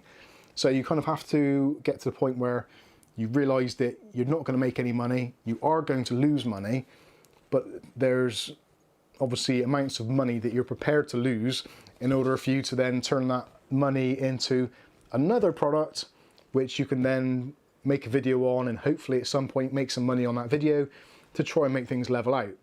Is this making sense? I don't know if I'm making sense. Probably not, but anyway.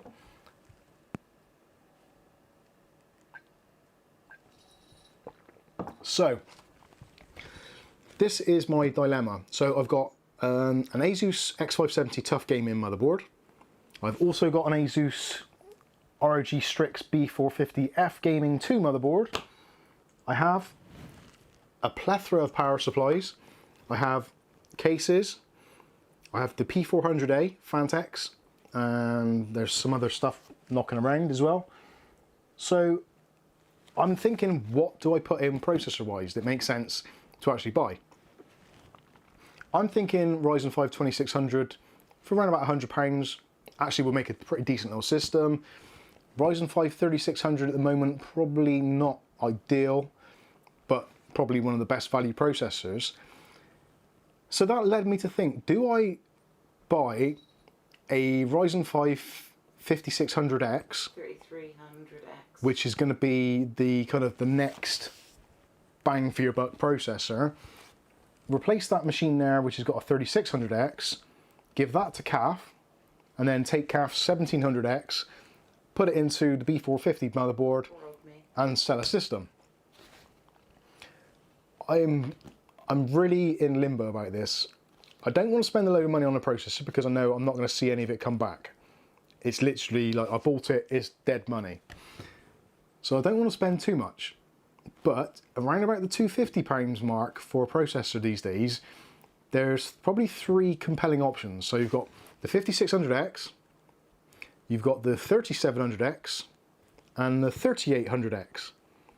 All of which at the moment are around about £250 here in the UK.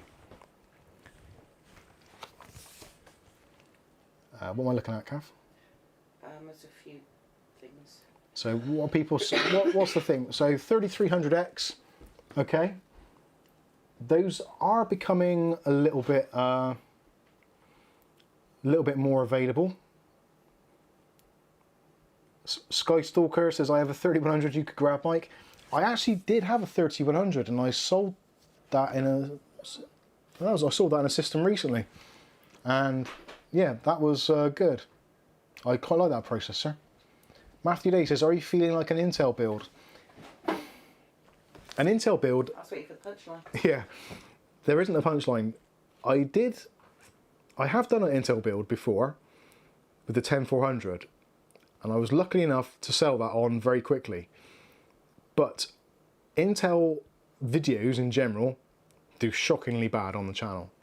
So any hopes of me recouping any losses in terms of viewership is going to be slim. And I mean really slim. So we don't get a lot of views anyway. So obviously we're not making tons and tons of money here. So for a video to make back at least that 35% offset, which I'm going to have to pay one way or the other to the taxman on whatever I buy, a video is unlikely to make that amount of money. So if we take, for example, 5600X, if I went out and bought 5600X, 250 quid, 35% of 250 quid is, what, 70, about 85, 90 pounds, I think. Your brain's struggling, isn't it? My brain's struggling, so say 80 pounds for argument's sake. For one of our videos to make 80 pounds would be amazing. Unlikely. Some of the best videos we've done don't make that kind of money. So I have to seriously consider what I'm buying in order to then think, right, because I don't want the tax man to turn around at the end of the year and say, you're taking the piss. You're buying this expensive stuff and you've got nothing coming in. So what is, like, are you insane? Well, obviously, yeah, potentially there is a level of insanity that we are prepared to admit to, but it's a very difficult situation. So if I buy a processor, I need a processor for benchmarking as well, which is one of those other things in the back of my mind. I've got loads of coolers down here which I need to do some stuff with. Ideally, I would love to have a system dedicated to just doing benchmarking, which potentially I could create, but then also do people want to see benchmarks on a 5600X? Granted, yes, it is a popular chip, so there is a pretty wide gamut of people that are going to be interested in that. But when you're testing certain coolers, they're going to want to see it pitched against something much higher at the stack, which financially is not really viable for me to buy that processor of that higher level and just keep it to one side for benchmarks. If I then use it in a system, then I can't really use it as a benchmark because all the configuration will be different from day to day, month to month, Windows updates, etc., etc. So that means either having another hard drive in it, etc., etc. And yeah, it's bad times all round. So I'm in a real quandary what to do and what direction to go. Do I just keep on doing the cheap and cheerful stuff, wing it as we do, or do I try and get some actual benchmarking gear to put to one side? Also, I have to think about this stuff that I've accumulated that I need to turn back into cash. It's not an easy one. Patrick LaBelle sent us 10 Canadian dollars and says, time to cook steak over here. Good to see you back, guys. Take care. Thank you very much, Patrick. We very muchly appreciate it. And 10 Canadian dollars means we're 10 Canadian dollars closer to whichever processor we're looking at buying now. Ah, dear. So Markovsky's saying 3300X. James Brock saying Intel for the win. Simon's tagged us on UK Hot Deals. Thank you.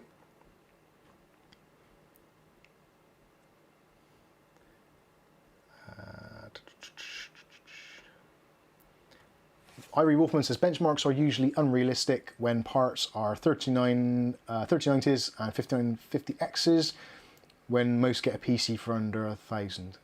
Yes, that is very, very. That is what I like to think. My opinion is that benchmarks, although they give you some sort of level of guidance, they're not the total end result. For me personally, I would go with price to performance value. If it's only 3% faster than a processor which costs 50 quid more, it's just not a thing which I would realistically go and do. Hence why the 3700X and the 3800X are now viable to me, because there's £5 or £10 in the UK between those two processors. So the 3800X is very, very marginally quicker. So for the sake of £10, I was like, okay, yeah, I can live with that. If it was a bigger jump, then I would probably not go that way. But also, on the flip side, the 3800X probably isn't the sort of processor that most people that are watching this channel will go out and buy, because it's more, because of being 8-core, 16 threads, it's kind of edging more towards the production side of things. So people who are doing video production, video editing, that sort of stuff. Maybe streamers, because of those extra couple of cores over the 6-core. It's a really tough position to be in, and I honestly don't know which processor to get between the three. So I'm really hoping for some advice or some clarity, especially being that the old Brian's not working as it should do right now. Let me know what you think. What would you think is my best option? 5600X, which also I can then test in motherboards to test that the 5000 series BIOSes are working on certain boards. That does make sense. It's going to be a popular chip as time goes on, as prices drop. So yeah, the 5600X at the moment is making more sense to me. But I don't know why I just don't pull the trigger. I probably need to just do that. But let me know what you think. Yes, Kath? It's alright. Matthew Bates says, do I need a BIOS update for a B450 to use 3900X? But Ricardo's answered. Yeah, possibly. Maybe. Likely. Skystalker says you should try and sell a higher end PC. Try and sell a higher end PC and take us along for the ride. Yep, that is definitely something that I could think about doing. It's always a tricky one. It really is. I literally sat here today. Kath was like, "You all right?" Like, yeah. So you just keep on looking at the table. I was like, I do. Literally, I will sit here for like an hour. Not an hour, but there. Sat over there looking underneath this table, looking at the cases I've got here, looking at the parts and thinking, I'm screwed. I'm properly screwed at the moment. I really don't know what to do. And being that we don't know what's going to happen with PC prices, I'm actually envisaging things getting worse. So I'm kind of thinking, do I need to be in a hurry to get rid of any of this stuff, or is it actually more beneficial to keep hold of it for when there isn't anything out there, so I can actually build something with what I've got here? But then on the flip side, the humanitarian inside of me thinks, well, these bits, because they're not being used, would be much better off in the hands of an actual gamer who wants to play games. Or do work. Or work from home, or whatever it is. So yeah, it's a really, really hard thing to comprehend. I made a rod for my own back by buying those 3 graphics cards. I really did. If it wasn't for those, I would probably be sat back a bit thinking, well, that's okay. We'll just chill. We'll see how things pan out, see what the next few months bring. But the fact that I'm kind of 500 quid in on 3 graphics cards that I'm not using, 500 quid is a lot of money to tie up in graphics cards if you're not using them. It's a privileged position to be in. I totally acknowledge that. And to be fair, I've actually spent my tax money on it. So I've got to get it back somehow. So they're not going to stick around forever. But still, I'm looking for some guidance here, ladies and gentlemen. Help, help, help. Sing. Sing it. Help. I need somebody, help. Not just anybody. I don't know the words actually, I just made that up. Matthew Bates says, I'd buy one, lol. It might even come to that. I might even just sell them to people on Discord. If I can get cheap enough shipping, I might just do that. Just so someone can use them. But then shipping's so expensive. Shipping is bloody expensive these days, especially if you want to send a graphics card from Royal Mail. It's probably going to cost 15, 20 quid to send in a reasonable amount of time, which then, if there was any profit to be had or even to break even, is still very, very difficult. Kenny D says, I've got a question, Mike. Is CEX a safe place to buy CPUs? Because they currently have Ryzen 7 3700 for less than Amazon. As long as you don't mind the packaging. Yeah, the packaging will be shocking. When it comes to packaging, CEX are assholes. But there's no other word for it. Chucked it on the floor. Yeah, but they got a 2-year warranty, so... Didn't cover you chucking it on the floor. Yeah. Yeah, I was in the same situation. I was looking at CEX earlier today. Ryzen 5 3600, which Matthew Day actually pointed out. You're looking at 100 quid. For a 6-core 12-thread processor, 3.2 gigahertz, it's a bloody bargain. It really Bob is. Says he might take the car down to Bristol and fill it up for stuff for himself and Kieran. He can get the gaming chair. Yeah. Yeah, Bob, do that. Come and get the gaming chair as well.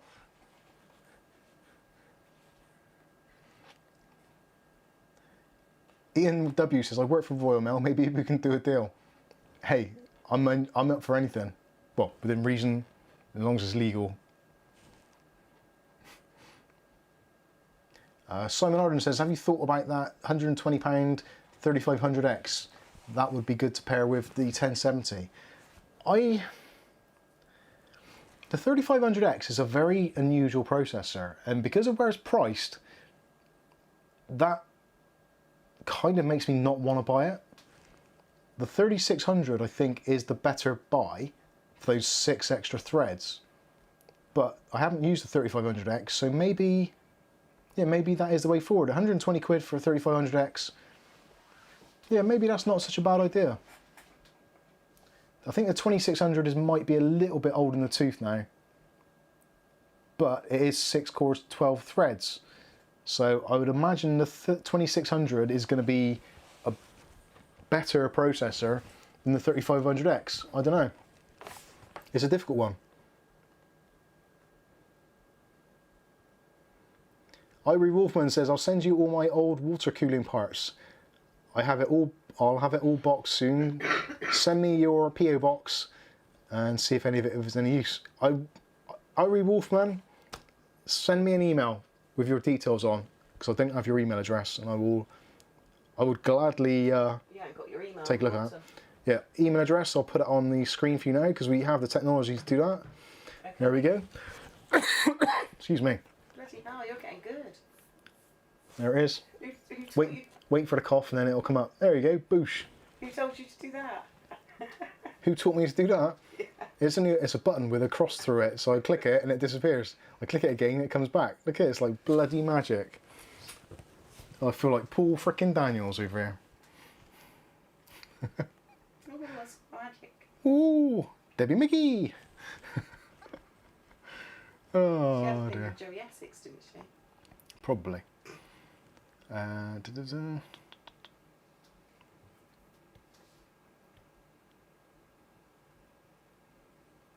Welly Bob says, sent you an email, Mike. Cool, send me emails. I like emails, especially ones that I can understand. Recently, because of not being completely 100%, I was getting some emails and some questions on YouTube comments, and it's like, they're asking stuff, and I'm reading it, and I'm reading it, and I'm reading it, and I've read some of them about 5 times, and it's like, I just can't understand the question at all. Now, that happens a lot anyway, because sometimes people don't always express things in a way that I can understand. But recently, after having this kind of head cold thing, it's been absolutely murder of trying to understand things. And it really has, although it's just like a cough now and I feel a little bit kind of muzzy-headed at times, the confusion factor is insane. It really is. I've really struggled to do videos because you try and say stuff in a coherent fashion, especially trying to do that case review, is like, pew, gone. Nick Barnes says, I bought a Ryzen 5 3600 from CEX recently and arrived totally protected and had recycled material inside the box and wrapped around the CPU sleeve. Holy actual balls. We bought the, was it the 3400G. Athlon 3400G, no, 3000G. 3000G came, surprisingly, it came through basically wrapped in a bit of newspaper and some bubble wrap, and it was bouncing around like crazy. And I thought to myself, there's no way that's going to survive. And we tried it and it worked straight away. I took it out, put it onto the side of something, and I was trying to get ready for a stream, I think it was, or to make a video, and I knocked something. It was on a piece of polystyrene. And the processor just went flying, and the pins were all bent to whole hell. And I was like, oh, well, that's a processor ruined. Well done, Mike. Write that one off. Calf bless her.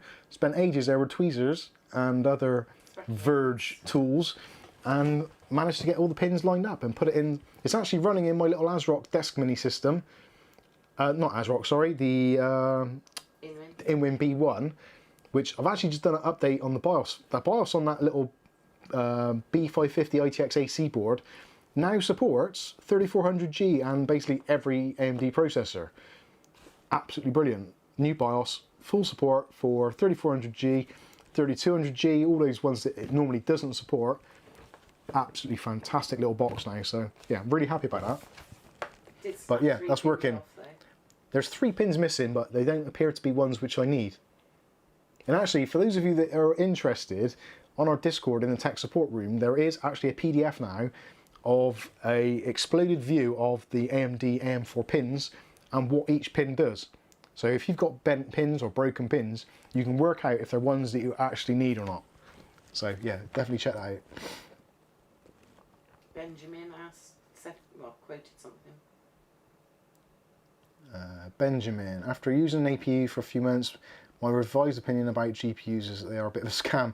I think the future is APUs if AMD can stop limiting innovation seemingly on purpose. A 60 frames per second and 1080p. Yeah, I think APUs actually do have a surprising amount of power, and I think there's a lot more they've got to give.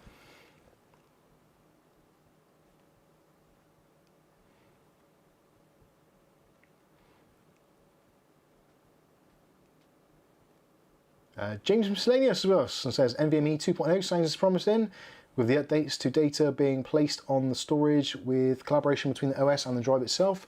Should mean smaller hidden NAND needed and lower prices. That would be absolutely cool.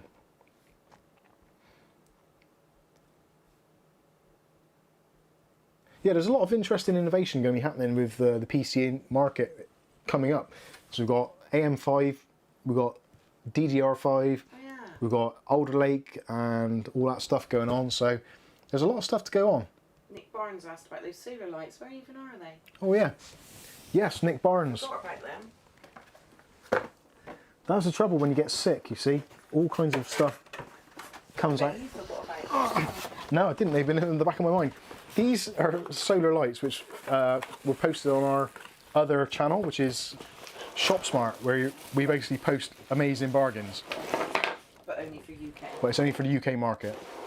So these were a set of outside PIR lights. As you can see, massive solar panel on the top and 3 huge LEDs, which are movable and stuff. But the thing is with this, it's got solar power, but it's also got a 2200 milliamp hour battery built in. So you can actually put it somewhere and it charges the batteries and keeps them charged up. And it is bloody bright. So I'm going to turn it on. Turn that light off, please, Kath. Oh, there we go. Look how bright that sucker is. So I could actually probably film with this on. How bright is that? That is insanely bright.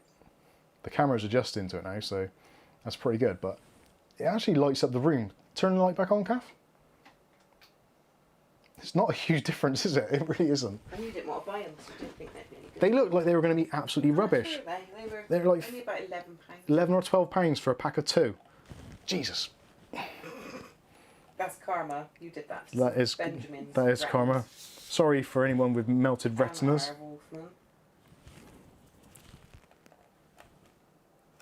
Where's the sensor?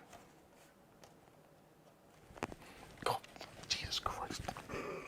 You always do that to me. So yeah, it's pretty freaking bright. And there is another mode on there which you can have it so it's on kind of all the time, but dim. And then when someone walks past the sensor, it gets brighter. But yeah, Jesus Christ. Right, I'm going to put it away now. Is that the off button? Yeah. So yeah, very, very cool. Posable as well, so you can have light going off in all kinds of directions. So the cats can see where they're going. Yeah, absolutely brilliant. So, did you put a link for them? Are they still available? I don't think they are. If they're still available, we'll put a link in the chat so you can check them out for yourself. I haven't done a proper review because obviously I've been a little bit sick. So, yeah, it's... Thank you for buying solar PIR motion sensor light. We hope you enjoy our solar lighting solution. Please ensure proper operation, yada yada yada, etc. What have we got here? So the solar panel is a 5.5 volts, 2 watts. The battery is a 3.7 volt, 2200 milliamp hour.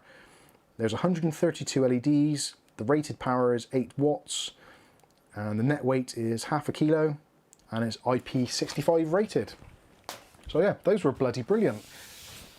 For £12 for 2 of them, you do actually get two of them. So if you've got a larger garden and you don't have electricity going to like all the way up and you want to put some lights up, you think most of those PIR outside LEDs, the ones you actually wire to the mains, are like 10 watts, and these are 8.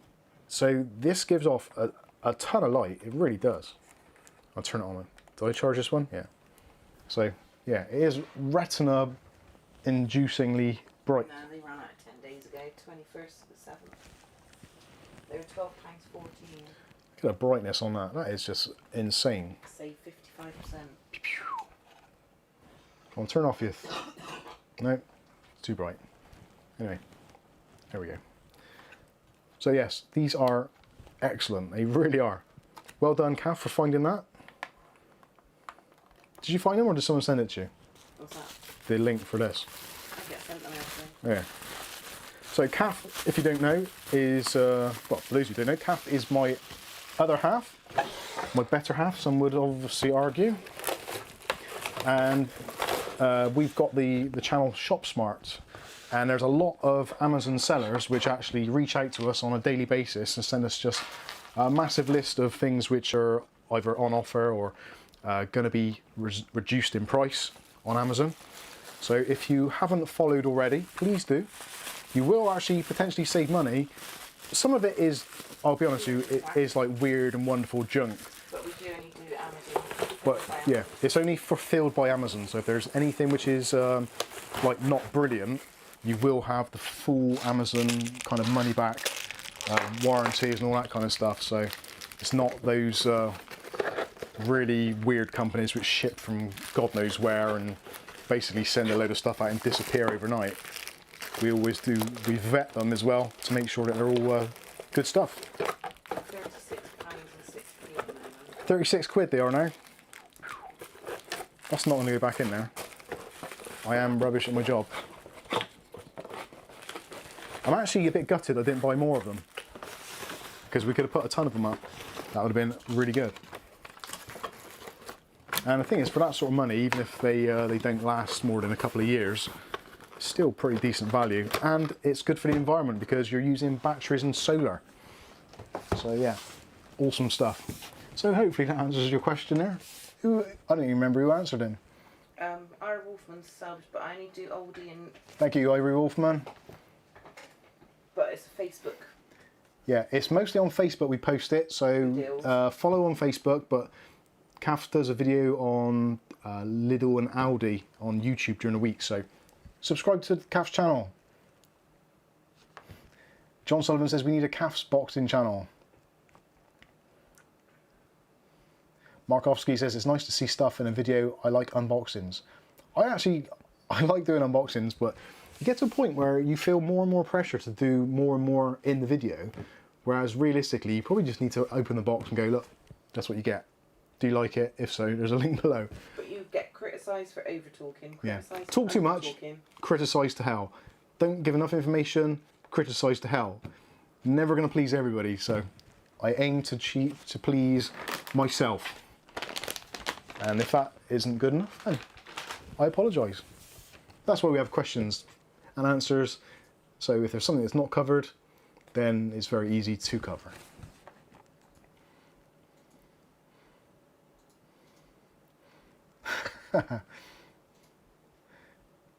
Kath's boxing previews and how not to.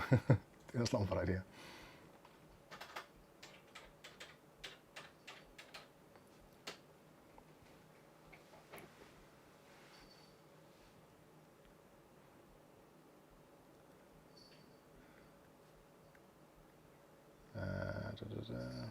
Jamie352 says, what do you think on M22 Krakens from NZXT?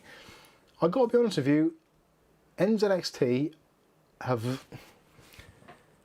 I don't think they've ever made anything which I've looked at that I actually wanted.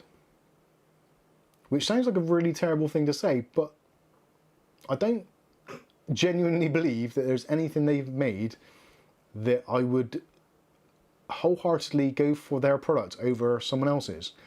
Like the S340 was a great case and was extremely popular, sold bucket loads, but it was crap. It was a crap case. It really was. The airflow was shocking on it, but it did really well. and a lot of their stuff, the fans, their software, just looks nice, but I don't know, it lacks substance, I think.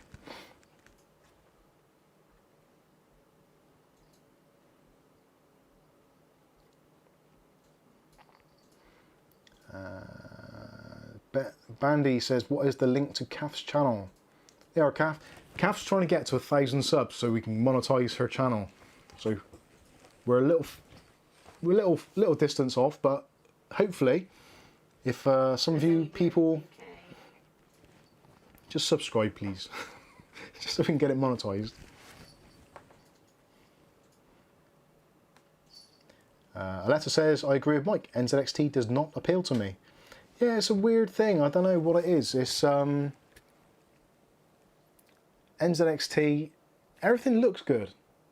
They do have a really nice look, a very nice company image and all that kind of stuff. But yeah, I don't know. It just doesn't appeal to me. Like the H510, wildly popular case, but again, it's not. I don't know. It doesn't really seem to do anything particularly well, but it does have that look. That very kind of clean look to it.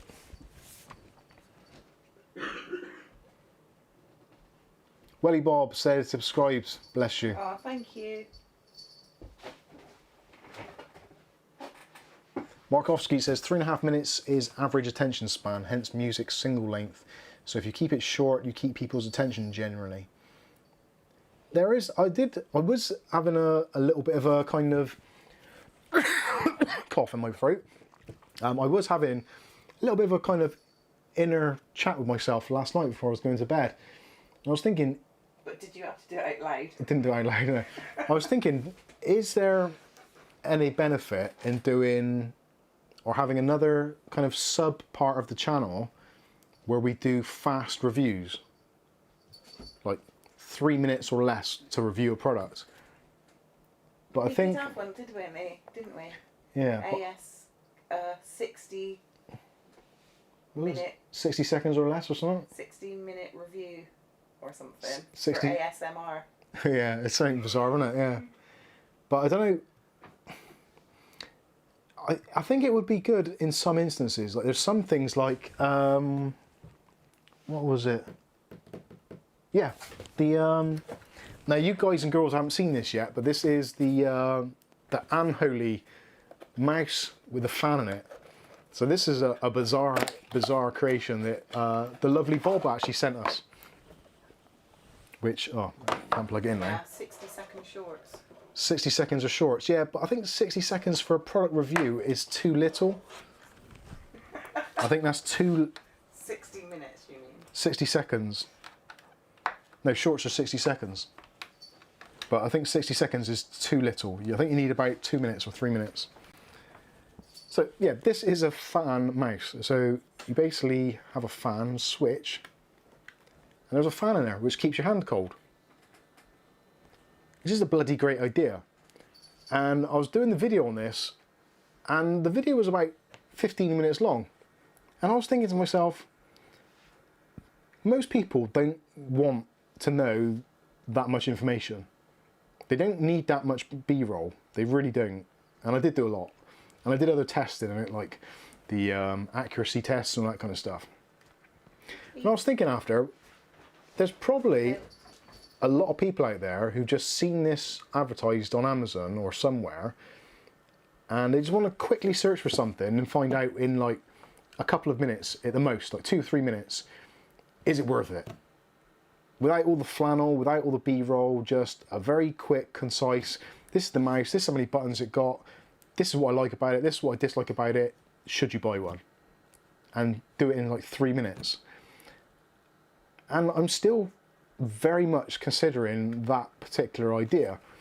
But I did kind of go through it in my own head and quickly timed it, just like a very, very basic script in my head about this particular mouse. And I couldn't get it down to 3 minutes because there's so many other... Oh crap, I think I just ended the channel, ended the chat thing. No, I didn't, that's good.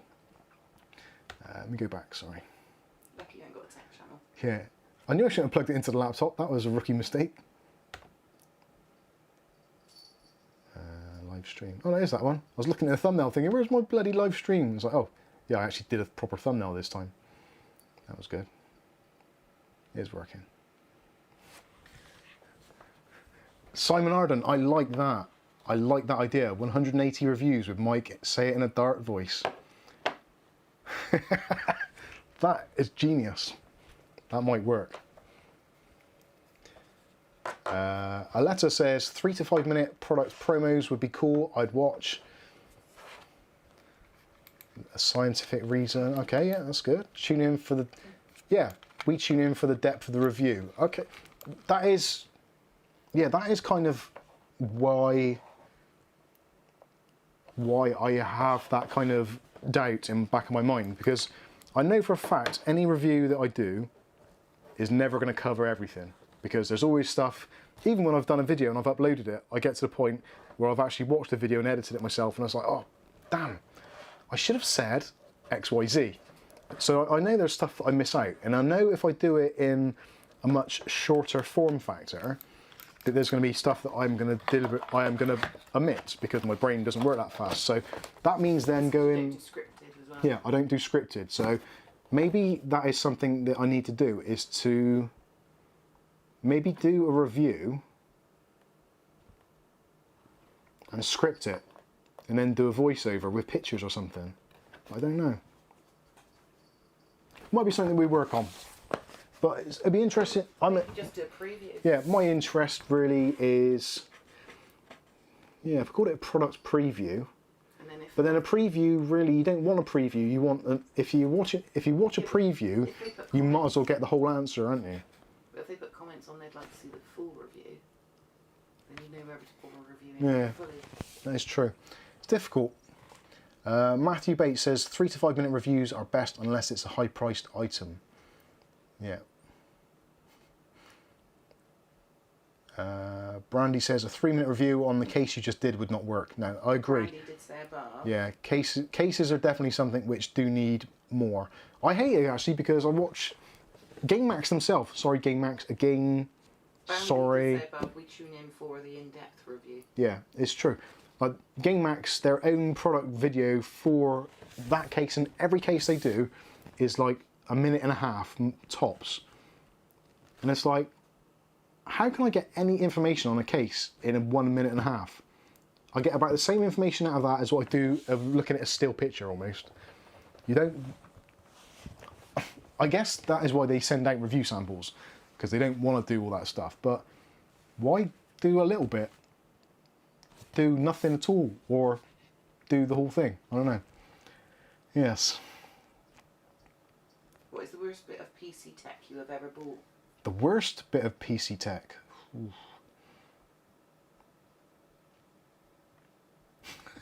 Oh, and what are those fans in the PC behind you I saw earlier? The fans in the PC behind me are a combination. So the ones in the top and bottom are the up here fans, the PYC7C kit, I believe. And the ones on there, on this side, are the Sahara gaming fans, which is part of the EX360 AIO. That is actually an AIO.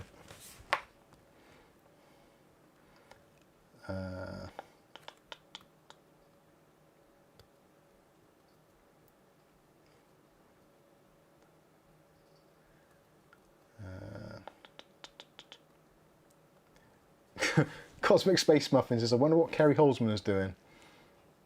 I could guesstimate, but I won't say it out loud. Sky Stalker says, Mike's Unboxing Reviews and How To. Do you get paid by YouTube for longer videos because of more ads? Would that cut into your revenue? Yeah, it's that is yeah. YouTube is a funny thing. The way the algorithm works, or at least it does at the moment, because it changes all the time, is YouTube's primary metric is views. So views is the #1 thing. That is what they go on, views. The next thing they go on is watch time. And then the third thing is... Well, we're guessing on all this, aren't we? Well, it's how they put it in the thing. So their level of importance is how it's reported back to you. So audience retention is the next thing. So if you have a 10-minute video and people only watch the first 3 minutes, they can see on the graphs that after 3 minutes you've lost your audience. So if you've got a 3-minute video which people watch from the beginning to the very end, and you maintain your audience through the entirety of the video, YouTube will look at the 2 videos and say, right, the 3-minute one is keeping viewers longer, and when they get to the end, obviously you get things like adverts and you get links to other videos. So if I did a 3-minute video, and at the end of that 3-minute video they then clicked on another one of my 3-minute videos, and that happens on a regular basis, YouTube will then go, okay, so Mike's content is being watched by someone to the very end of the video, they're then going on and watching another video, so we think that this is good content. So then what they would do is they would then show this video to other people that are subscribed already and would be kind of higher up your feed. If then the more people they showed, the same thing happens again, they would then start showing that video to people outside of your subscription base, which is called impressions. So most channels would get like, say you get 4 million impressions.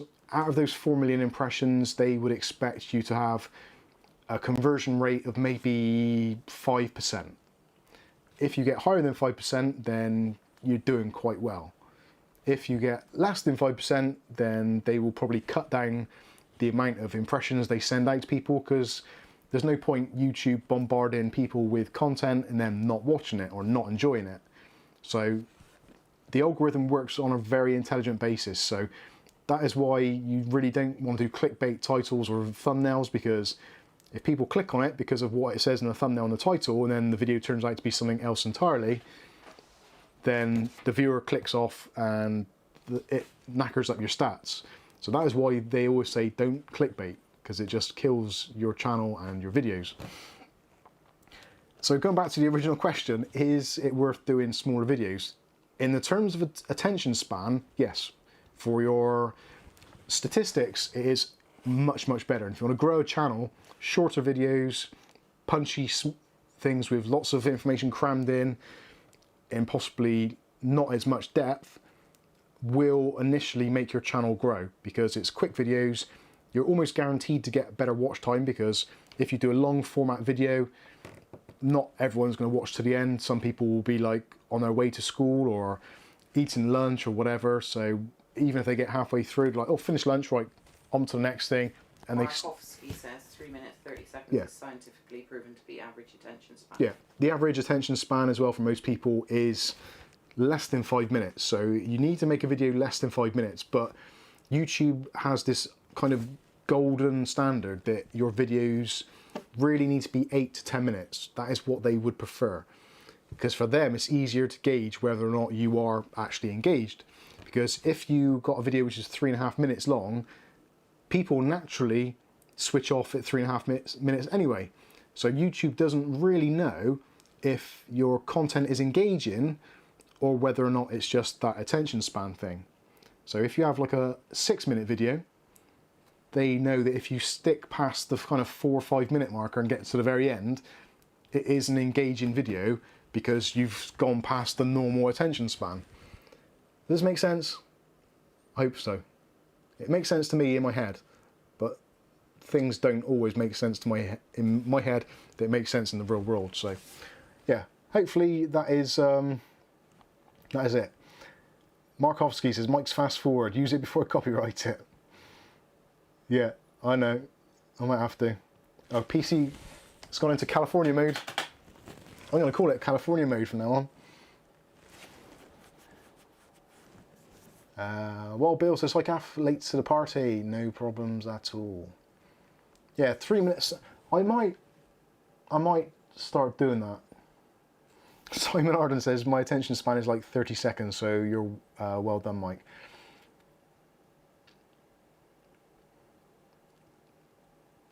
Yeah, it depends what it is as well. Obviously the kind of the normal attention span is a very wide range. So if it's something that you're actually interested in or are potentially going to purchase, Like if there was a video that came out tomorrow on NZXT, a new 800 series case, for example, I don't really have a great deal of interest in it. So if I'm watching some content and I'm not overly impressed with the case, the review's taking its time, it's likely I'm going to switch off. If it's, say for instance, a new Gamemax F10 case from Micro ATX, then I'll be like, yeah, I like the F15, I think I want an F10, let's just find out more about it. So I'm more likely to watch a more in-depth video on that for longer because it's closer to what I actually want to buy. So sometimes when people watch your content out of, I don't know, probably boredom or goodwill or whatever, it's not always as good for your kind of engagement stats as what it would be if it was someone who actually wants to make a purchase. Now, if you actually watch a video and an advert comes up and you click on the advert, that is when YouTube are like, dun dun dun, happy days. Because it's all about money making. So YouTube wants to make money from adverts. They make the money, we get a little bit. We get very little of it, but if you watch a video and there's a pop-up video for something which is vaguely interesting to you, please click on it. Genuinely, if it's something which is even minorly interesting, just open it and put it into another window if need be. But do it because it really helps. Oh dear. Especially do it in PC World. Yeah, definitely do it in somewhere that you don't live. So if you're like in PC World or Best Buy or anything, On every PC you look at. do it on all those PCs, yeah. Playlists. Is the camera getting tired? Oh, have I gone down to 3 frames per second again? I think it's that PC behind you as well. It just makes you Oh, yeah. go funny. Yeah, it is the PC. It's a shame because I like that PC there, but it might have to go.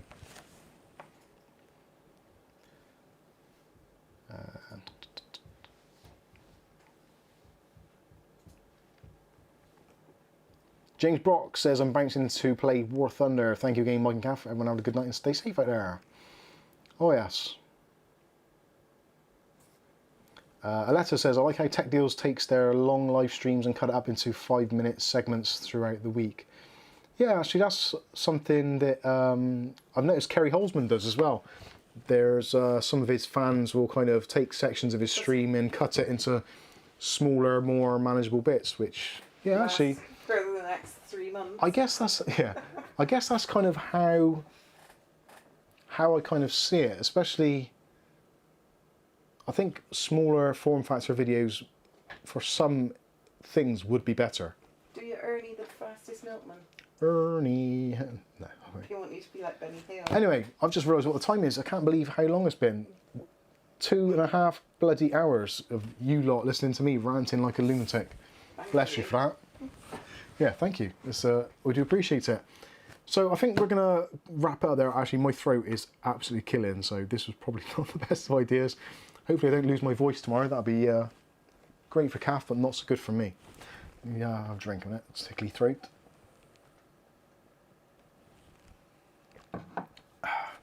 So, if you've enjoyed the content, please give it a thumbs up if you haven't already. That would be very appreciated.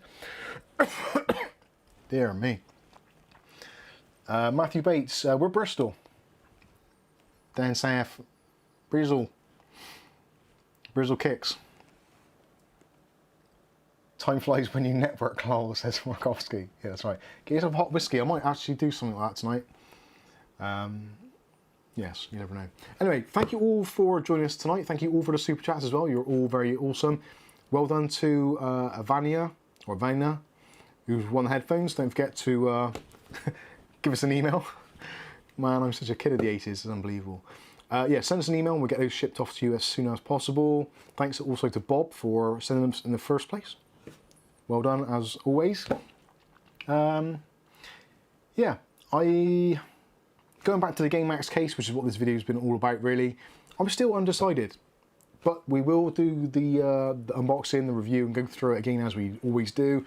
And I will do a proper build on it as well to see if that fan makes any difference, see what it's like to build in.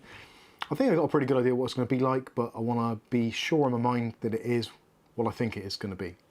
So anyway, thank you all for watching. Thanks for all the subs to ShopSmart. Yeah, thanks for all the subs to ShopSmart. Make sure you go to ShopSmart, sub on the channel so Kath can get monetized, and she can afford to get some new jeans because she's ripped hers.